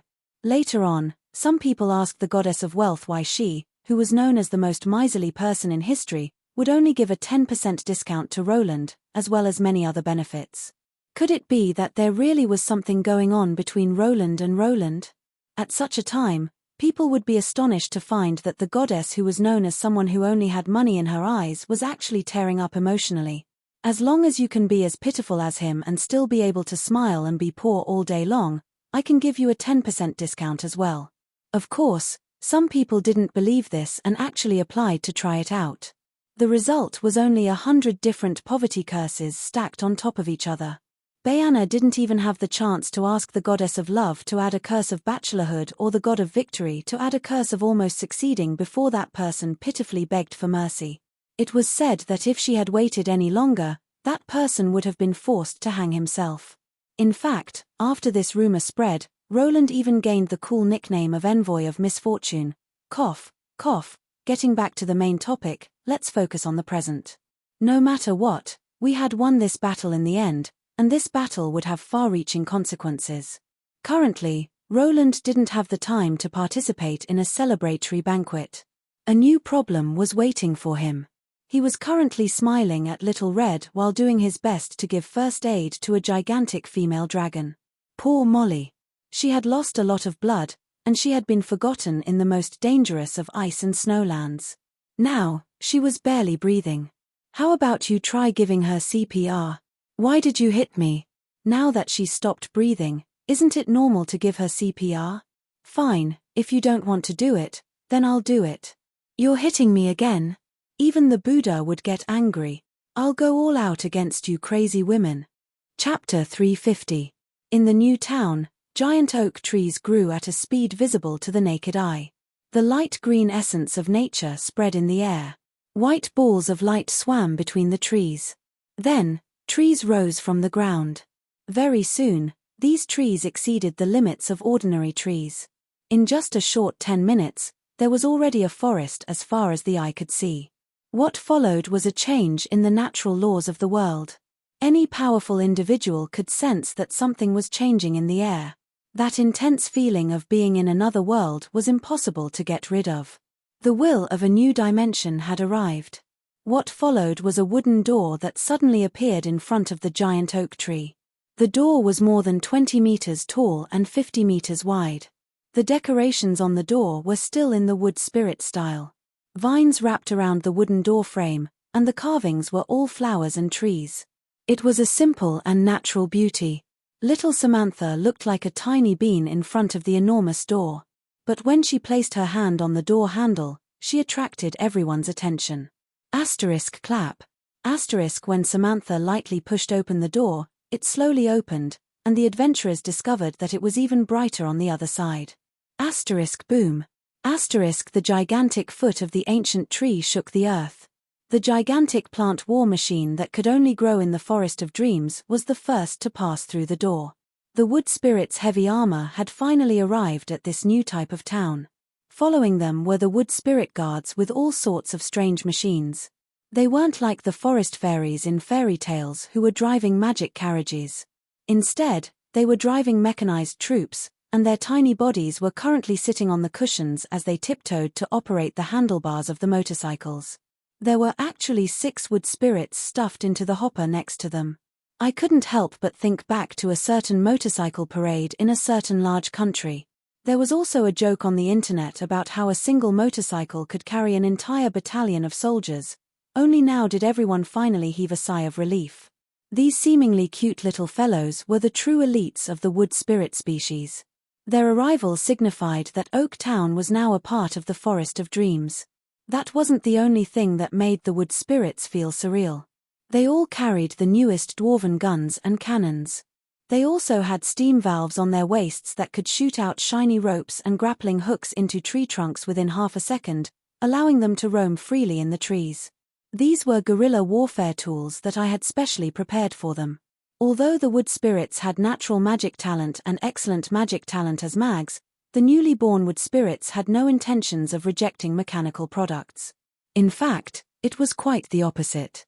Due to our special relationship with Thorngarden, not only was the wood spirits highly interested in the newly born field of magical engineering, they even ordered a large number of mechanical products and sent out many members to study and research magical engineering.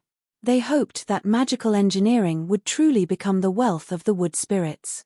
The wood spirits' research and purchasing choices were all based on their own strengths and weaknesses. Their strengths were obvious, and they had many advantages, but there was no need to go into detail.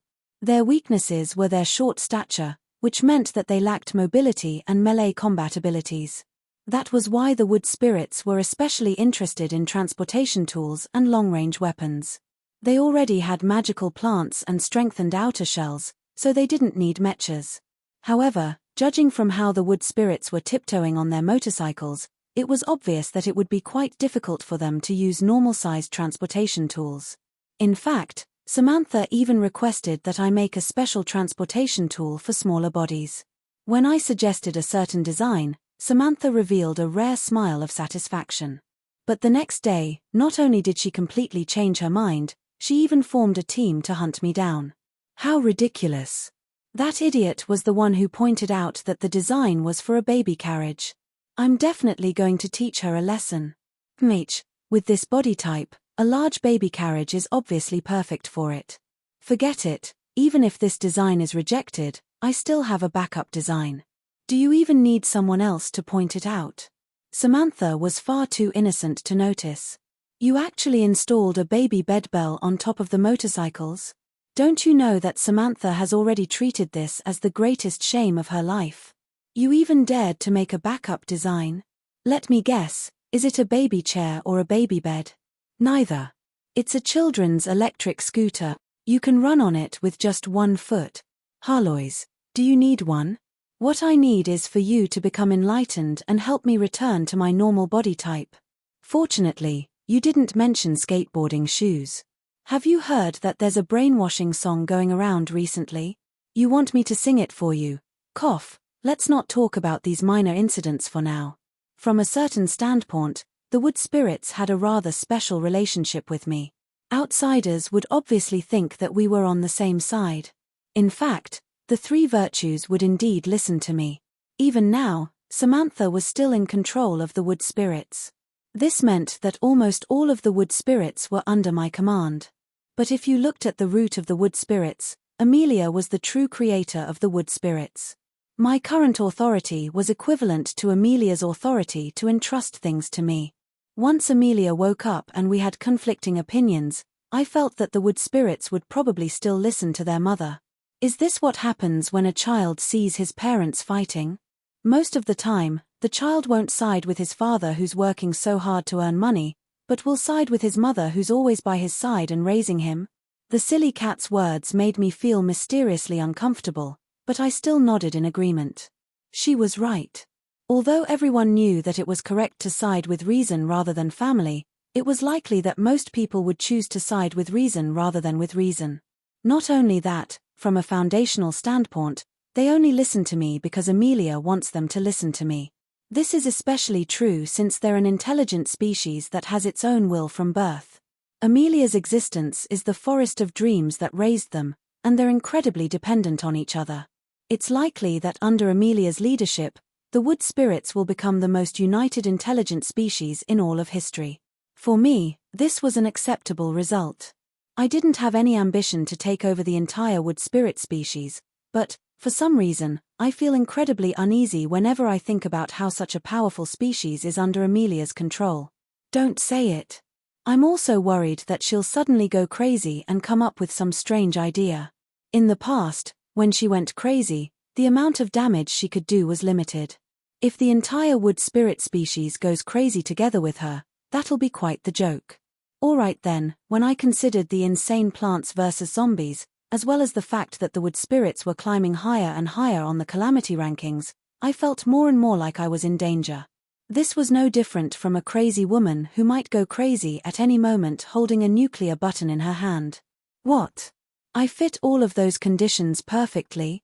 I was in danger as well. I really wanted to defend myself, but I suddenly felt that what she said made a lot of sense. For a moment, I was actually rendered speechless. Perhaps, at least, barely, I can still act according to my own rules. At the very least, I'm slightly more stable than Amelia. Getting back to business, there was nothing I could do about it even if I was worried. Let's see if I could come up with a safety valve when the time came. Right now, after the wood spirits took over this city, the happiest ones were the contract heroes. After all, they had worked so hard for so long, and it was time to reap the rewards. Since there was expected to be a major battle, the wood spirits rewarded the contract heroes quite handsomely with justice points.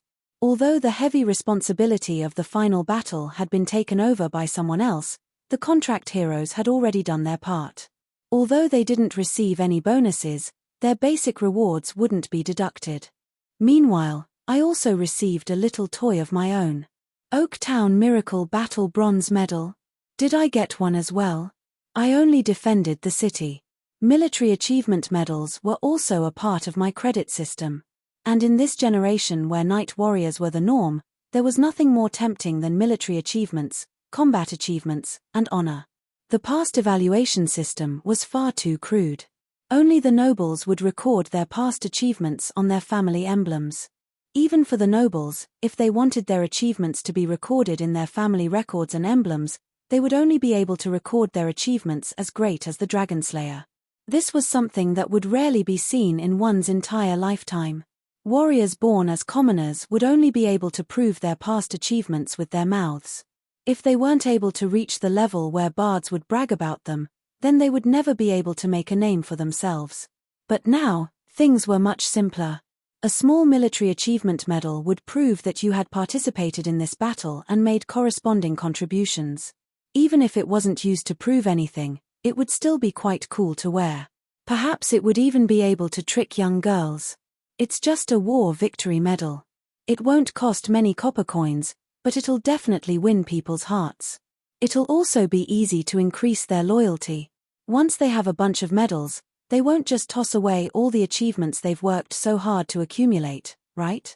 From a certain standpoint, this is also wealth that they've worked so hard to accumulate. Considering the fact that the people of this world were quite intelligent, I had seen quite a few fakes and imitations before. Perhaps a certain credit system like this would soon appear in the world. And since this type of war victory medal would have a serial number and record of the recipient, it would probably be impossible to obtain one no matter what. I also wore one, but it was a gold medal. This time, there were 3 types of war victory medals: bronze, silver, and gold. Bronze was the reward for participating in the war, and the number of gold medals for participating in each battle definitely wouldn't exceed a single digit. As for the last one, I seem to have contributed the most out of all the mortals, so I also received a gold medal. I heard that the goddess of wealth had locked herself in her room after she self-destructed. Considering how greedy she was, I asked Big Sis Mary to give Bayana a 24-karat gold, diamond-studded, custom-made war achievement medal when I returned the 2 god equipment to her. I even made it glow in the night. Even if she didn't wear it, she could hang it around her neck like a light bulb. Even if she didn't wear it, she could still use a string to hang it around her neck as a light bulb. Even if she didn't wear it, she would still be able to see it shining from a kilometer away. But several days later, at dawn, I discovered a shooting star above my head. Before I could even make a wish, I discovered that it was flying directly towards my head. If it weren't for my quick reactions, my head would have been smashed apart. Hey, hey, hey. You're not giving me any face at all. Even if you don't want to accept it, you don't have to do this. When I discovered that the fatal hidden weapon was actually that custom-made military achievement medal, I naturally became furious. That can't be. Bayana shouldn't be such a person. Let me take a look. The silly cat flipped the medal over and read out the words on it. Thank you, venerated goddess of wealth, for self-destructing. She was a noble goddess, a pure goddess, a goddess who had transcended all vulgar tastes. The light she gave off when she self-destructed illuminated our path forward. Her tombstone is a milestone in our progress. In order for history to remember her glory, I shall erect a statue of her, engraving the glorious moment of her self-destruction Roland missed. Roland, I'm truly astonished that she didn't descend to the mortal world to kill you. Actually, if it weren't for the fact that someone was currently blocking the entrance to Bayana's divine kingdom, it was likely that the goddess who kept shouting "Let go of me, I'm going to kill that bastard" would have done exactly as Harlois had said. What? I'm just doing what I usually do, giving top-level equipment a bit of fashion. In this day and age, myth-ranked equipment doesn't have some yellow words on it. No matter how powerful its stats are, it'll still seem weak. Considering the goddess' past deeds, you should give your money pouch to me for safekeeping. At the very least, I can't let my stomach suffer together with you. It's immoral to abuse cats. You only remember that you're a pet every time you're in an advantageous position. How convenient. Although I was rambling on and on, it seemed that I had really accidentally offended the goddess.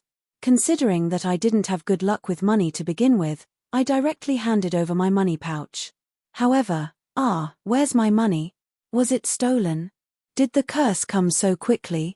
Bayana, how did you steal so quickly? I have two pieces of news, one good and one bad. The good news is that you weren't cursed. The bad news is that you don't need to be cursed, which means that your luck is already 0. Don't accuse others wrongly this time. You're just unlucky. The good news is that at your current level, you don't need to worry about your luck getting worse. You really don't want to consider changing your job class to a spearman? The curse of luck seems to be a blessing to you. Alright then, I directly ignored my system's comment. Since my system guaranteed that it wasn't a curse, I felt slightly more reassured. I still had a headache dealing with the petty goddess of wealth. Harlois, do you have any money? Otherwise, we'll have to sleep on the streets. Have you ever seen a cat that carries money and spends money? How about you pawn off your gold medal? I can consider it. However, I have an even better idea. You can transform into a magic sword, right? Then, I can pretend to be a lucky person who found a god equipment on the battlefield and have those profiteers come to us of their own volition. Then, we'll sell you off, and you can come back yourself. That way, you'll be able to earn enough money to pay for your meals. Hey, don't run away. I'll give you a third, okay? Half. In the end, my plan to punish the profiteers failed due to the fact that the goods themselves didn't cooperate. In the end, the wood spirits took us in, so we didn't have to pitifully sleep on the streets. The gods had all returned to their own divine kingdoms, leaving our Jen in my care. As for Marie and the gay god, Marie wasn't interested in military medals at all. She did extort a batch of high-quality wine from me. As for the gay god, I couldn't even defeat a gay god that kept looking at me lovingly. I couldn't even wait to avoid him. How could I possibly take the initiative to interact with him? Thanks to Little Red's assistance, I finished preparing my first evolution ritual. The blood pool I put down could now be used as a swimming pool. That's strange. She's so willing to give me her blood. Something seems off about Little Red recently. Could it be? Spring is here. Everything is coming back to life. It's time for animals to mate again. Harlois lazily added to my troubles, but how could I possibly allow myself to be confused by her? I kept thinking about it, and finally came to a realization and came to a conclusion. Could it be that she picked up something unclean on the ground and ate it? How old is she? How could she do such a foolish thing? Chapter 351. Thank you, everyone, for your hard work. I hope that our future cooperation will be even smoother and smoother. Samantha, who was standing on the podium, looked at the thick script in her hand and tilted her head. She thought about it for a moment before nodding and letting go of the script. She then continued speaking. Of course, I'll skip ahead. Thank you, everyone, for your continued support. Cheers. Oh, thank you, everyone. Lowly, long live the wood spirits. The cutest little Samantha is amazing. She's truly my angel. Who's your angel? Lady Samantha belongs to everyone. At the celebration banquet, Samantha said these words as if she was reading her lines. She used the preamble to skip the thick script of her speech, and the adventurers responded enthusiastically, although the direction of the response seemed a little strange. Why do I feel like she's more and more like an idol celebrity than the leader of an entire species? Sister, you were the one who wanted me to write this, and you even said that it was very important. You wanted me to finish it with the highest quality. You're treating the product of 2 all-nighters like this. Let's ignore Rosa, who had dark circles under her eyes and was glaring at her older sister with deep hatred.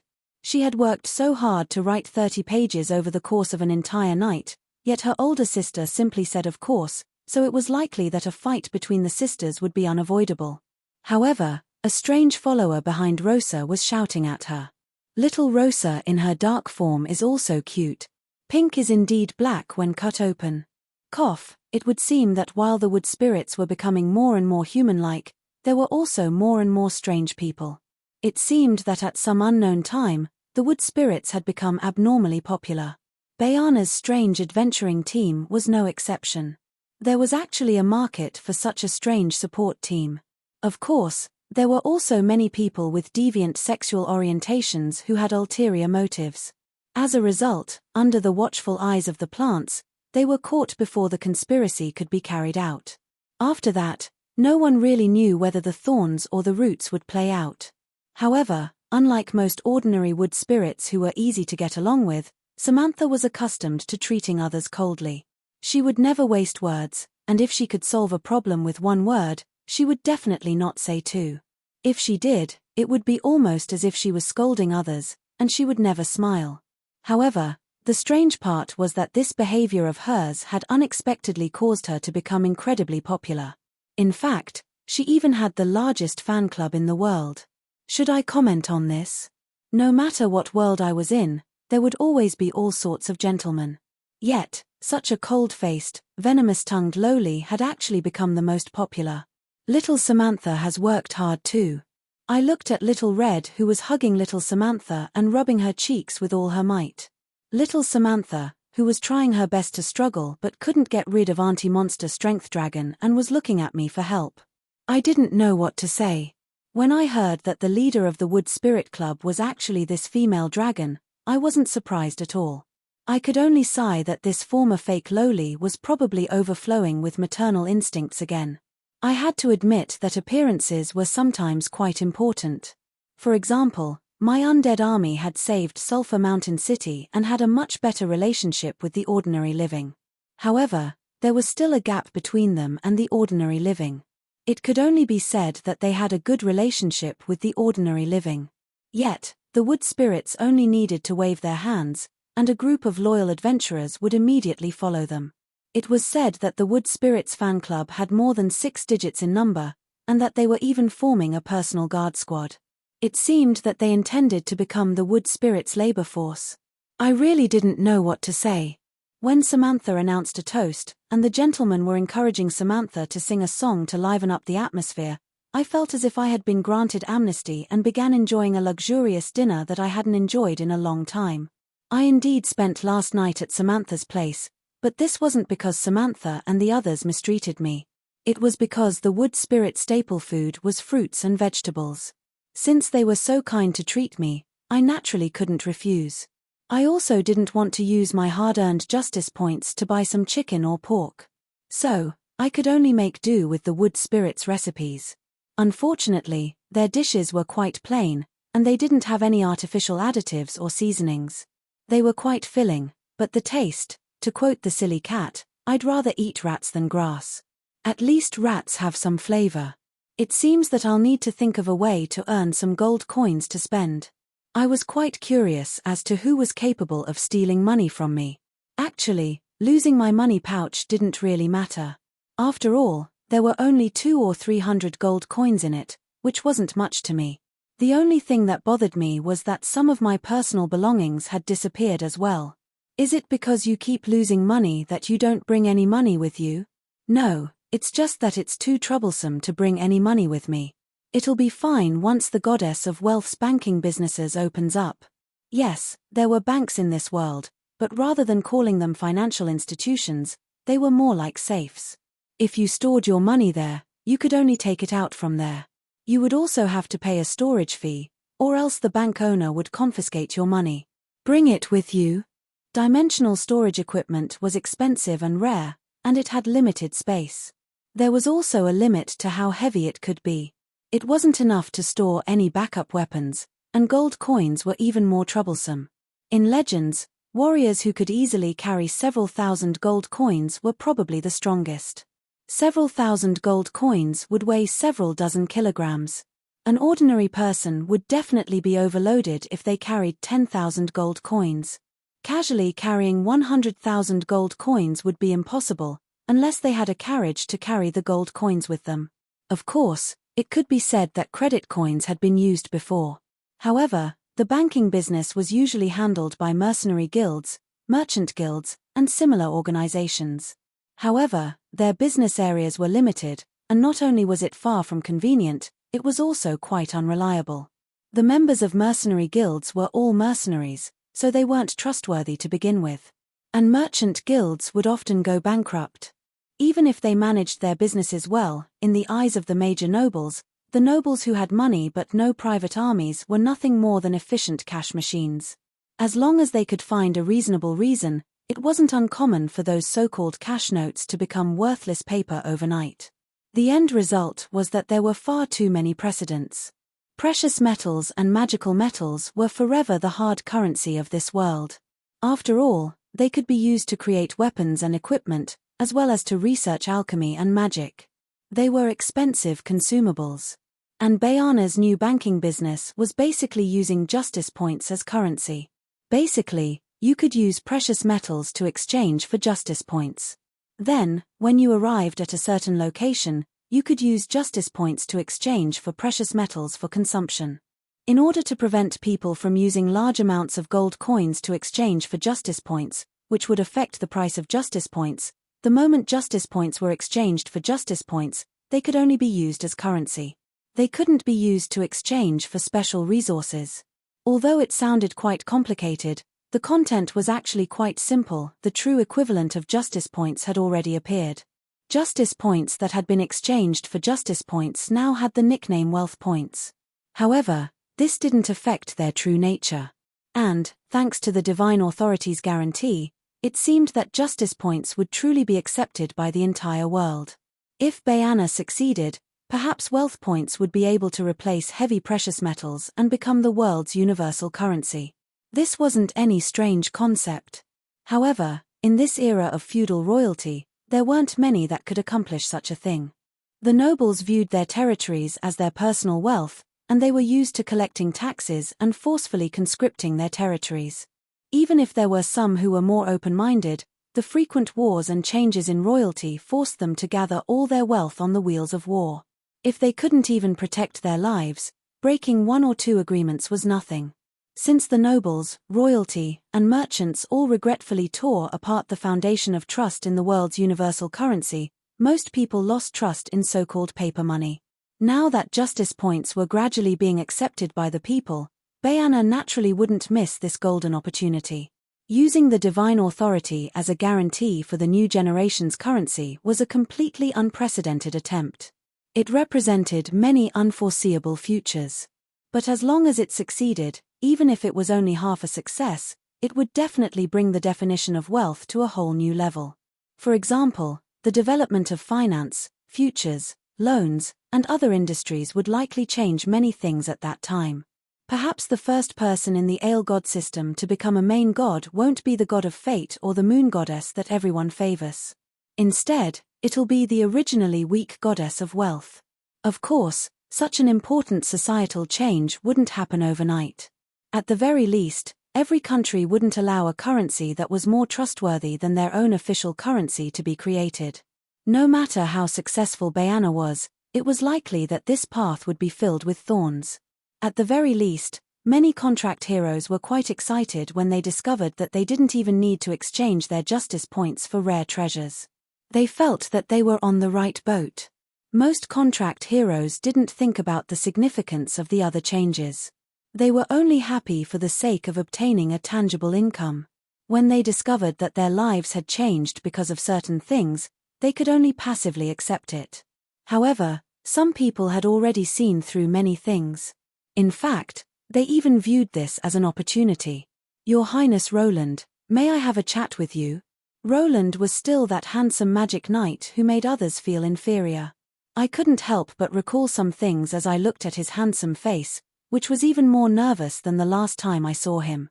Actually, due to the wood spirit's strategic goal being leaked, I immediately suspected that there was a traitor among the adventurers' higher-ups. This outsider who was able to directly enter the wood spirit's core region became my primary suspect. His subordinates helped me find the undead mage traitor, but that didn't clear his name. In fact, it was the opposite. I treated him as my primary suspect for sacrificing a pawn to protect a treasure, and he received the special treatment of being monitored by plants 24/7.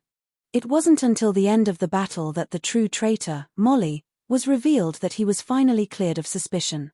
As a high-level commander of the adventurers, he received a silver military achievement medal for his performance. But to be honest, I didn't expect that he would come looking for me after everything was over. After all, my true identity had been exposed.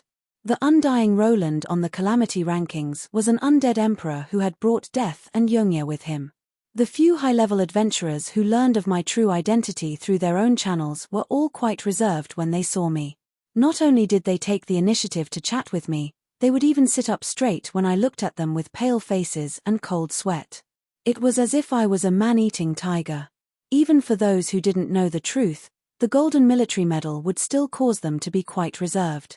If they were any smarter, they would probably think about the reinforcements on the Calamity rankings and know what to do when facing this gold medal winner.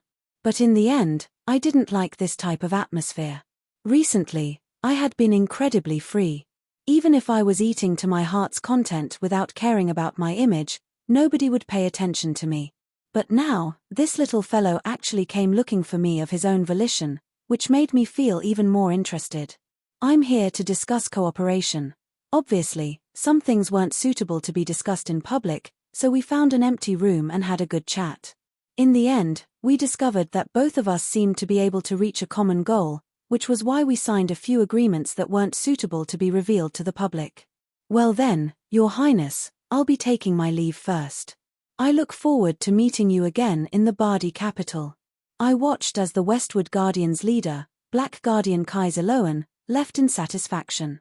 Although our first meeting wasn't pleasant, perhaps we would have many more chances to cooperate in the future. Such a person isn't simple at all. Perhaps he'll become famous in the future. Right, let's check if there's any information about this person in the game's history. There were far too many legends and records. Just remembering the names of epic heroes and other dimensional gods and demons would be enough to fill up a dictionary. Many times, a great hero or antagonist that sounded really powerful would only be briefly mentioned in the history. It would be impossible for me to completely record everything down. Still, if I had a name, it would only take me a bit more time to look up their deeds. Page 367, line 7. He's quite an interesting person. From a certain standpoint, the moment my system spoke, I felt that something was off about the situation. And so, I quickly flipped to that page and saw the records. Then, I understood. Kaiser Lowen, he's truly an interesting person. Bright red dragon blood filled the entire pool.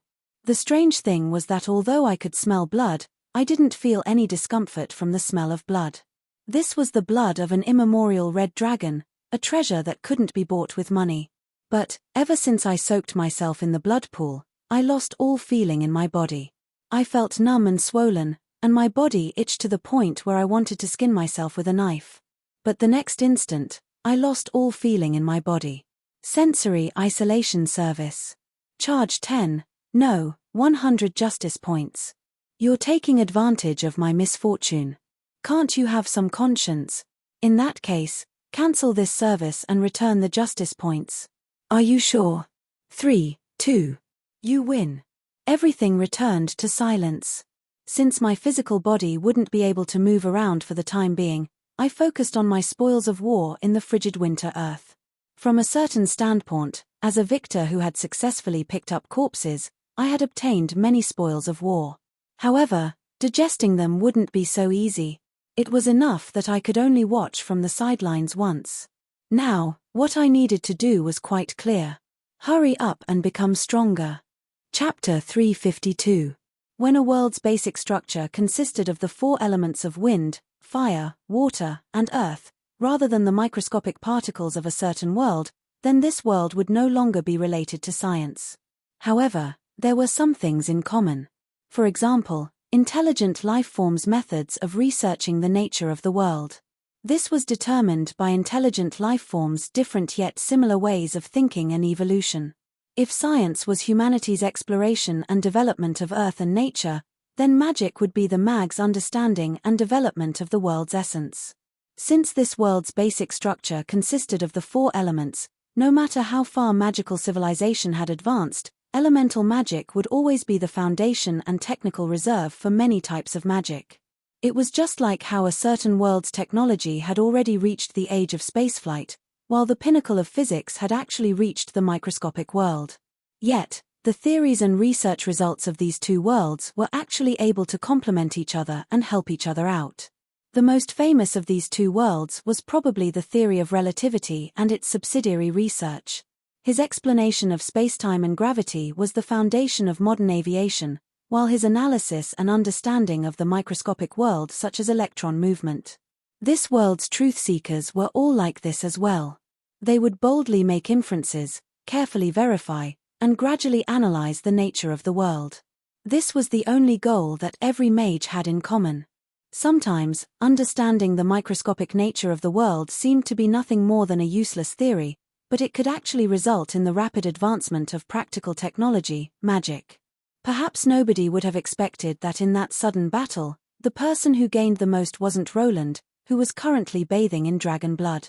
Nor was it the goddess of wealth, who had received an explosive increase in her wealth points and believers as well as pain in her divine soul.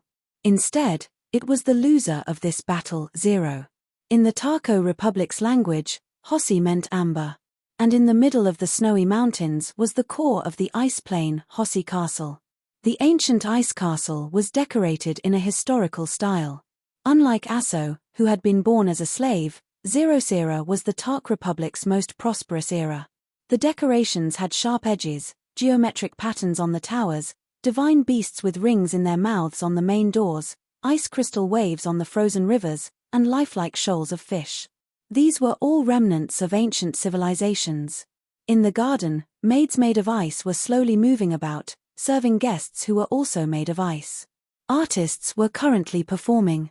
Apart from the normal sounds of people and the music that should be playing, this castle seemed to still be in operation. However, in the empty hall of ice that had been lost in history, there was only a lonely throne. The master of the castle was sleeping on that throne, her long and slender dress extending all the way to the bottom of the stairs. Zero was in a deep sleep. Her appearance and attire were exactly the same as when she was in the mortal plane, but there was now a small golden crown on her forehead. However, she did not seem to be in a good state at the moment. The left side of her body was filled with bone-piercing cold air and white frost, while the right side was burning fiercely.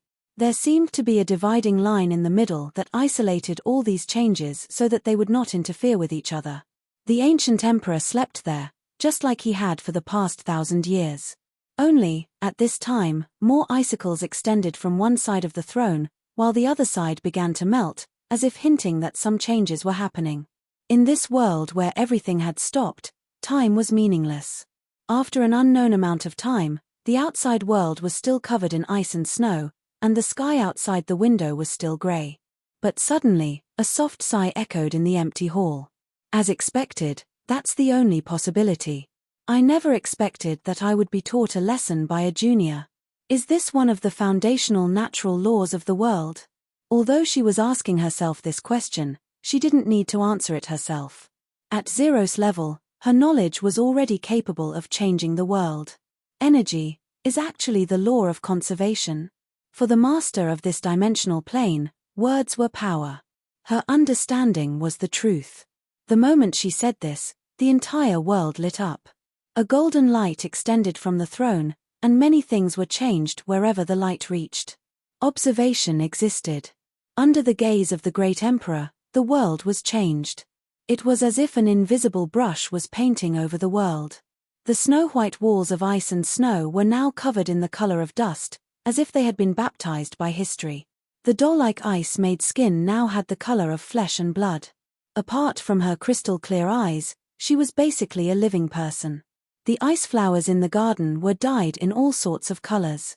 The ice fish jumping in the waves finally reappeared in the water. The wheel of time, which had stopped for thousands of years, began to spin again. The surroundings of the ancient castle had completely changed. The original snowy mountains had turned into lush green mountains. The frozen wasteland was once again dyed with a yellowish-brown color. The amber of ice had turned into a bright pearl among the lofty mountains. Is this the feeling of breathing? Is this the melody of heartbeats? The person who had changed the most was probably Zero herself. Her translucent skin now had white flesh and a blood-red color. Her incorporeal dress had transformed into solid silk. Asterisk thump. Thump. Thump. Asterisk Zero's heartbeat, which had stopped for tens of thousands of years, suddenly became alive again. Joy and nervousness spread through her veins. An indescribable change was happening to Zero's body. Her accumulated power over tens of thousands of years had been replenished by something else in this world. It was as if she was a stubborn rock that had been transformed into gold. Perhaps she would still be an undead emperor, but the current her was neither dead nor alive. She was no longer her past self. Zero? No, from today onwards, I shall be known as Conservation. Only the equally ancient Archons knew that in that era, naming oneself after one's greatest achievement was a personal convention that abandoned the zero in one's name. Ice river, ice snow, frozen sleep, beneath the ice, and zero. These represented the 5 stages of Zero's life.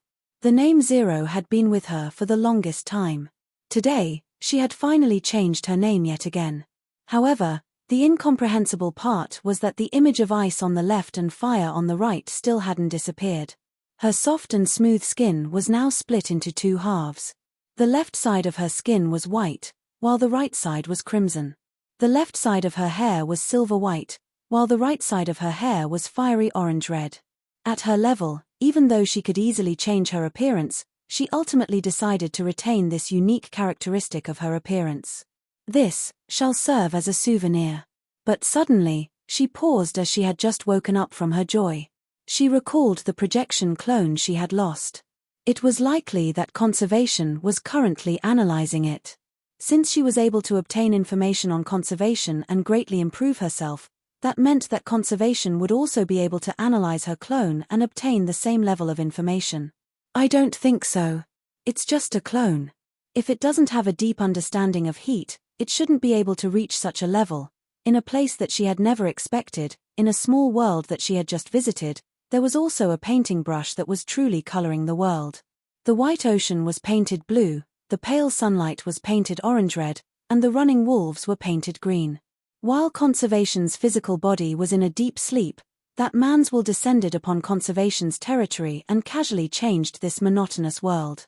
And, the body that Conservation's will had descended upon and was diligently coloring the world was the lost incarnation of a certain undead emperor. No wonder this evolution is ranked higher than dragon blood. I've truly picked up a treasure this time. I've obtained the key that I've been missing the most. From a certain standpoint, there was no foundational difference between undead mags and mags. Unlike bloodline warlocks, who were born with the ability to cast spells, undead mags were also scholars who pursued the truth. They were skilled at transforming knowledge and theories into actual power. If one had to find a single difference, it would be that undead mags generally had lower limits. Not only were they unafraid of the dangers and taboos of ordinary people, but more importantly, they focused their research on life itself. Why are these limbs working like this? Why can't a person move without this organ? Then, can't I just put all these pieces of flesh together and be able to move? And, just what exactly is a soul? When it came to the more detailed aspects, due to the fact that there was a limit to one's energy and knowledge, it was just like learning a certain subject to a certain degree. Undead mags naturally branched out into different branches of research. There was no such thing as being superior or inferior. Just like how technology wouldn't make any less money than top-notch physics, an archmage specializing in undead calamity forbidden spells wouldn't necessarily be able to defeat an alchemist specializing in the creation of abominations. If one really wanted to compare who was superior or inferior, it would depend on how far they had progressed in their respective paths. Only then would they reach the levels of myth, semigod, and so on. Since they were all mags, just like how an ordinary mage's truth-level research results were the only way to become a semigod mage, if one wished to achieve something on the path of a necromancer, he would also have to reach the peak of his own research field. Once an undead mage reached a certain level, it would be even more difficult for them than an ordinary mage. Perhaps it was because the world was unfriendly toward the undead that it was the most difficult for the undead to advance in power level. Ordinary semigod mags were equivalent to myth-ranked undead. They were already the authorities in their own field of research. Meanwhile, undead semigod emperors weren't simply the authorities in their own field of research. They had even created their own field of research that only they existed in. They were the sole owner of a certain blank space in their field of research, which meant that they had reached a level where the world didn't recognize them. Yet, they just happened to exist in reality, which made them the enemies of the world. This was also the foundational reason why undead emperors were able to enjoy the treatment of other evil gods and gods from other dimensions, even though they were only semigods. From a certain standpoint, they had indeed ventured far too far into forbidden territory, and had already reached the most dangerous boundary. But no matter how far one ventured, one would still have to start from a foundational research topic.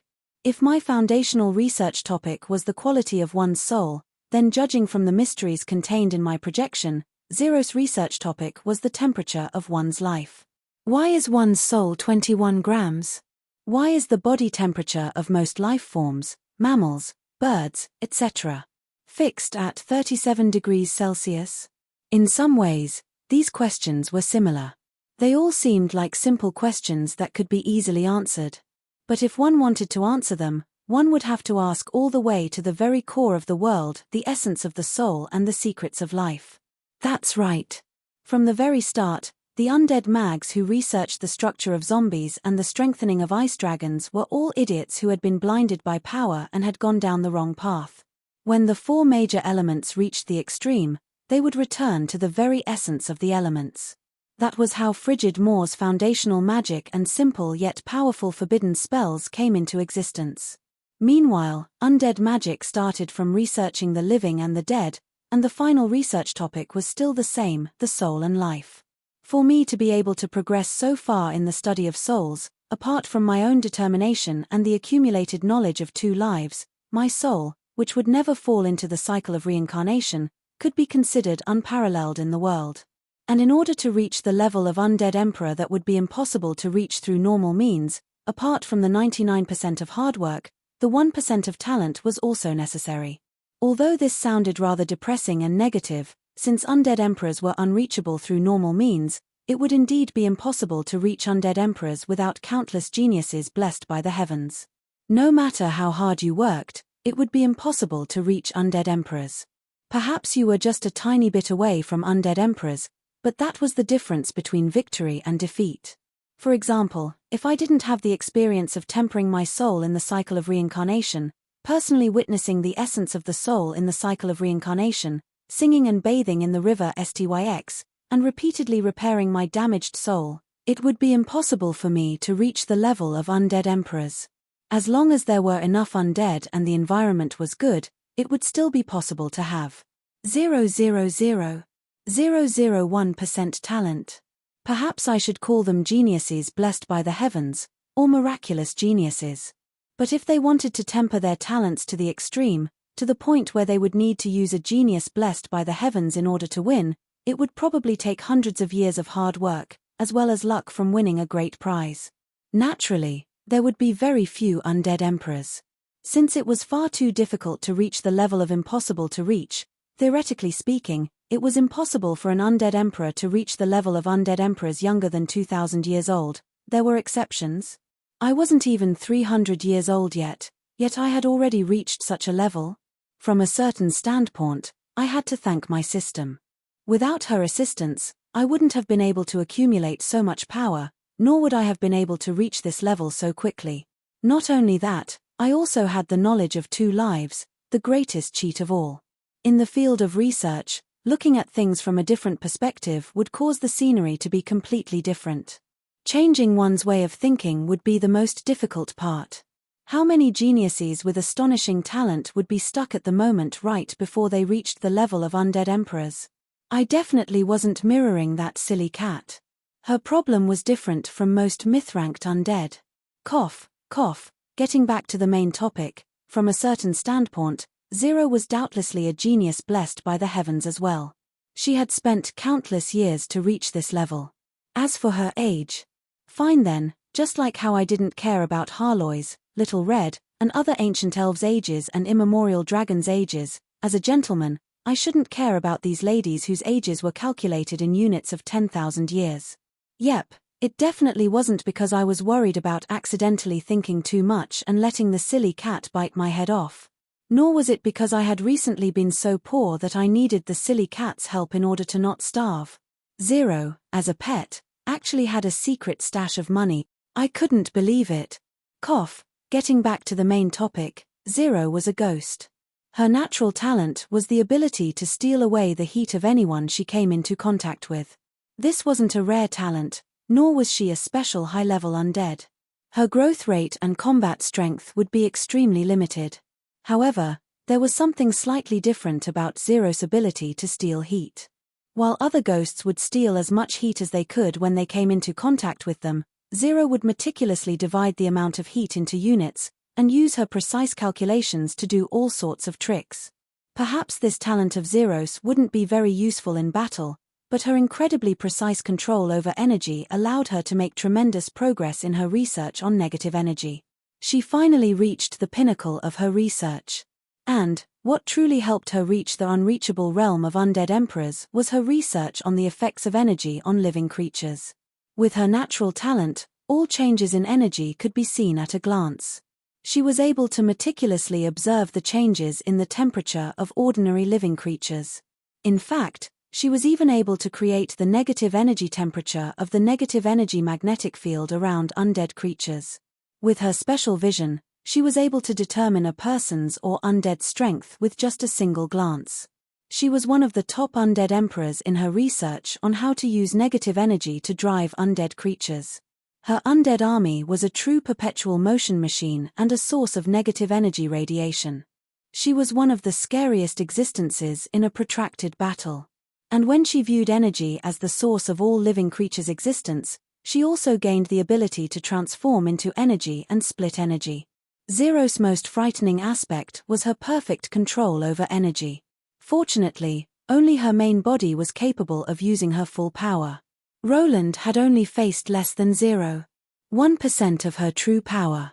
However, this was where Zero stopped. She only knew about the effects of energy on living creatures and undead, but she was unable to understand the effects that energy had on the entire world. This wasn't because she was stupid or conservative. It was because undead Mag's vision had always been focused on the soul and life. They had no interest in the environment that was made up of inorganic matter. And if they ignored the changes in energy in the environment, how could they possibly obtain the truth from a single individual's research? Unfortunately, most research in this world of magic was based on the idealism of I can see it, so it exists. It would be incredibly difficult to obtain the truth. Perhaps someone had warned her before, or perhaps she had learned some secrets from literature. But for undead emperors at their level, their inner understanding of the real world was so different from the real world that they could even project projections to affect the real world. It would be incredibly difficult to shatter past beliefs and reorganize them. Finally, when a similar existence used the real world to viciously slap her in the face in a way that her theories couldn't explain, she felt pain and annoyance, but this also woke her up. So, energy is conserved. Energy can be transferred from the sun and moon to plants, from plants to humans, and from human corpses to nature. Perhaps our world isn't isolated after all. Negative energy can also be transferred and converted. Perhaps the end of the negative energy that drives the undead to move is the positive energy that allows living creatures to move. But after she changed her beliefs, her world finally took another step forward. The conversion between negative energy and positive energy broke through the boundaries between life and death. Fortunately, undead emperors were already the highest level of undead. Otherwise, it was likely that they would have to create a special title and rank for undead emperors. From a certain standpoint, this was the result of Roland's research. It was the crystallization of both undead emperors' knowledge. And when Zero evolved into conservation because of this, Roland, who had obtained a portion of Zero's research results from Asso's incarnation, used a different method to supplement his own theories, and obtained even more. Originally, it would have been impossible for Roland to analyze Zero's incarnation. However, Asso had given him a large amount of undead knowledge. Although Asso's knowledge wasn't necessarily superior to Roland's, as the true and exclusive research results were still sealed away, Asso's knowledge was the standard teaching materials in the Tark Republic, as well as the common research theories used by high-level undead mags. Zero himself had also grown up step by step through these theories. With this knowledge, it was as if he had the key to opening a door. That was why he was able to successfully analyze Zero's incarnation. The world's energy cycle has been reconstructed. This isn't the Earth that only has positive energy. The cycle of negative energy is one of the foundational reasons for the existence of souls. This is the true secret of this magical world. Zero's eyes are just too useful. What I see isn't necessarily reality. I've been limited by my past beliefs. This isn't the purely physical world of the past. This is a world constructed from both the spiritual and the physical. While Zero has been trapped by this world's beliefs, I've also been limited by the scientific knowledge that I previously viewed as a treasure. At this moment, the previously shattered undead's crown was reconstructed. However, unlike the completely repaired ice treader, this soul imprint of undead magic was the crystallization of the three undead emperors' knowledge. However, this soul imprint had already taken a completely different path. An even more arduous path was now before Roland. This soul imprint was the face of a man. However, it was split in half along the middle. One side was a skeleton, while the other side was a living person. The dead side was smiling, while the living side was crying. This soul imprint had broken through the boundaries of life and death and understood the very essence of souls. He was. Since he's mastered the cycle of life and death, then the judge of the dead is the most suitable for him. In that case, let's call him the River Styx judge. None of the undead emperors were easy to deal with. Zero was able to obtain inspiration from Roland and improve. As the victor, Roland obtained even more. It was just that he was limited by his power level, so it wasn't completely obvious. However, some of his gains could be seen. At the same time that Roland achieved a breakthrough, my system also gave me a notification. The power that I had been looking forward to for so long had finally arrived. Congratulations to host for successfully repairing your soul imprint. You have awakened the semigod level racial talent, Gaze of the Hell God. System notification. This talent is extremely dangerous. Please use it with caution. System notification. This talent has the potential to evolve further. Please use it with caution.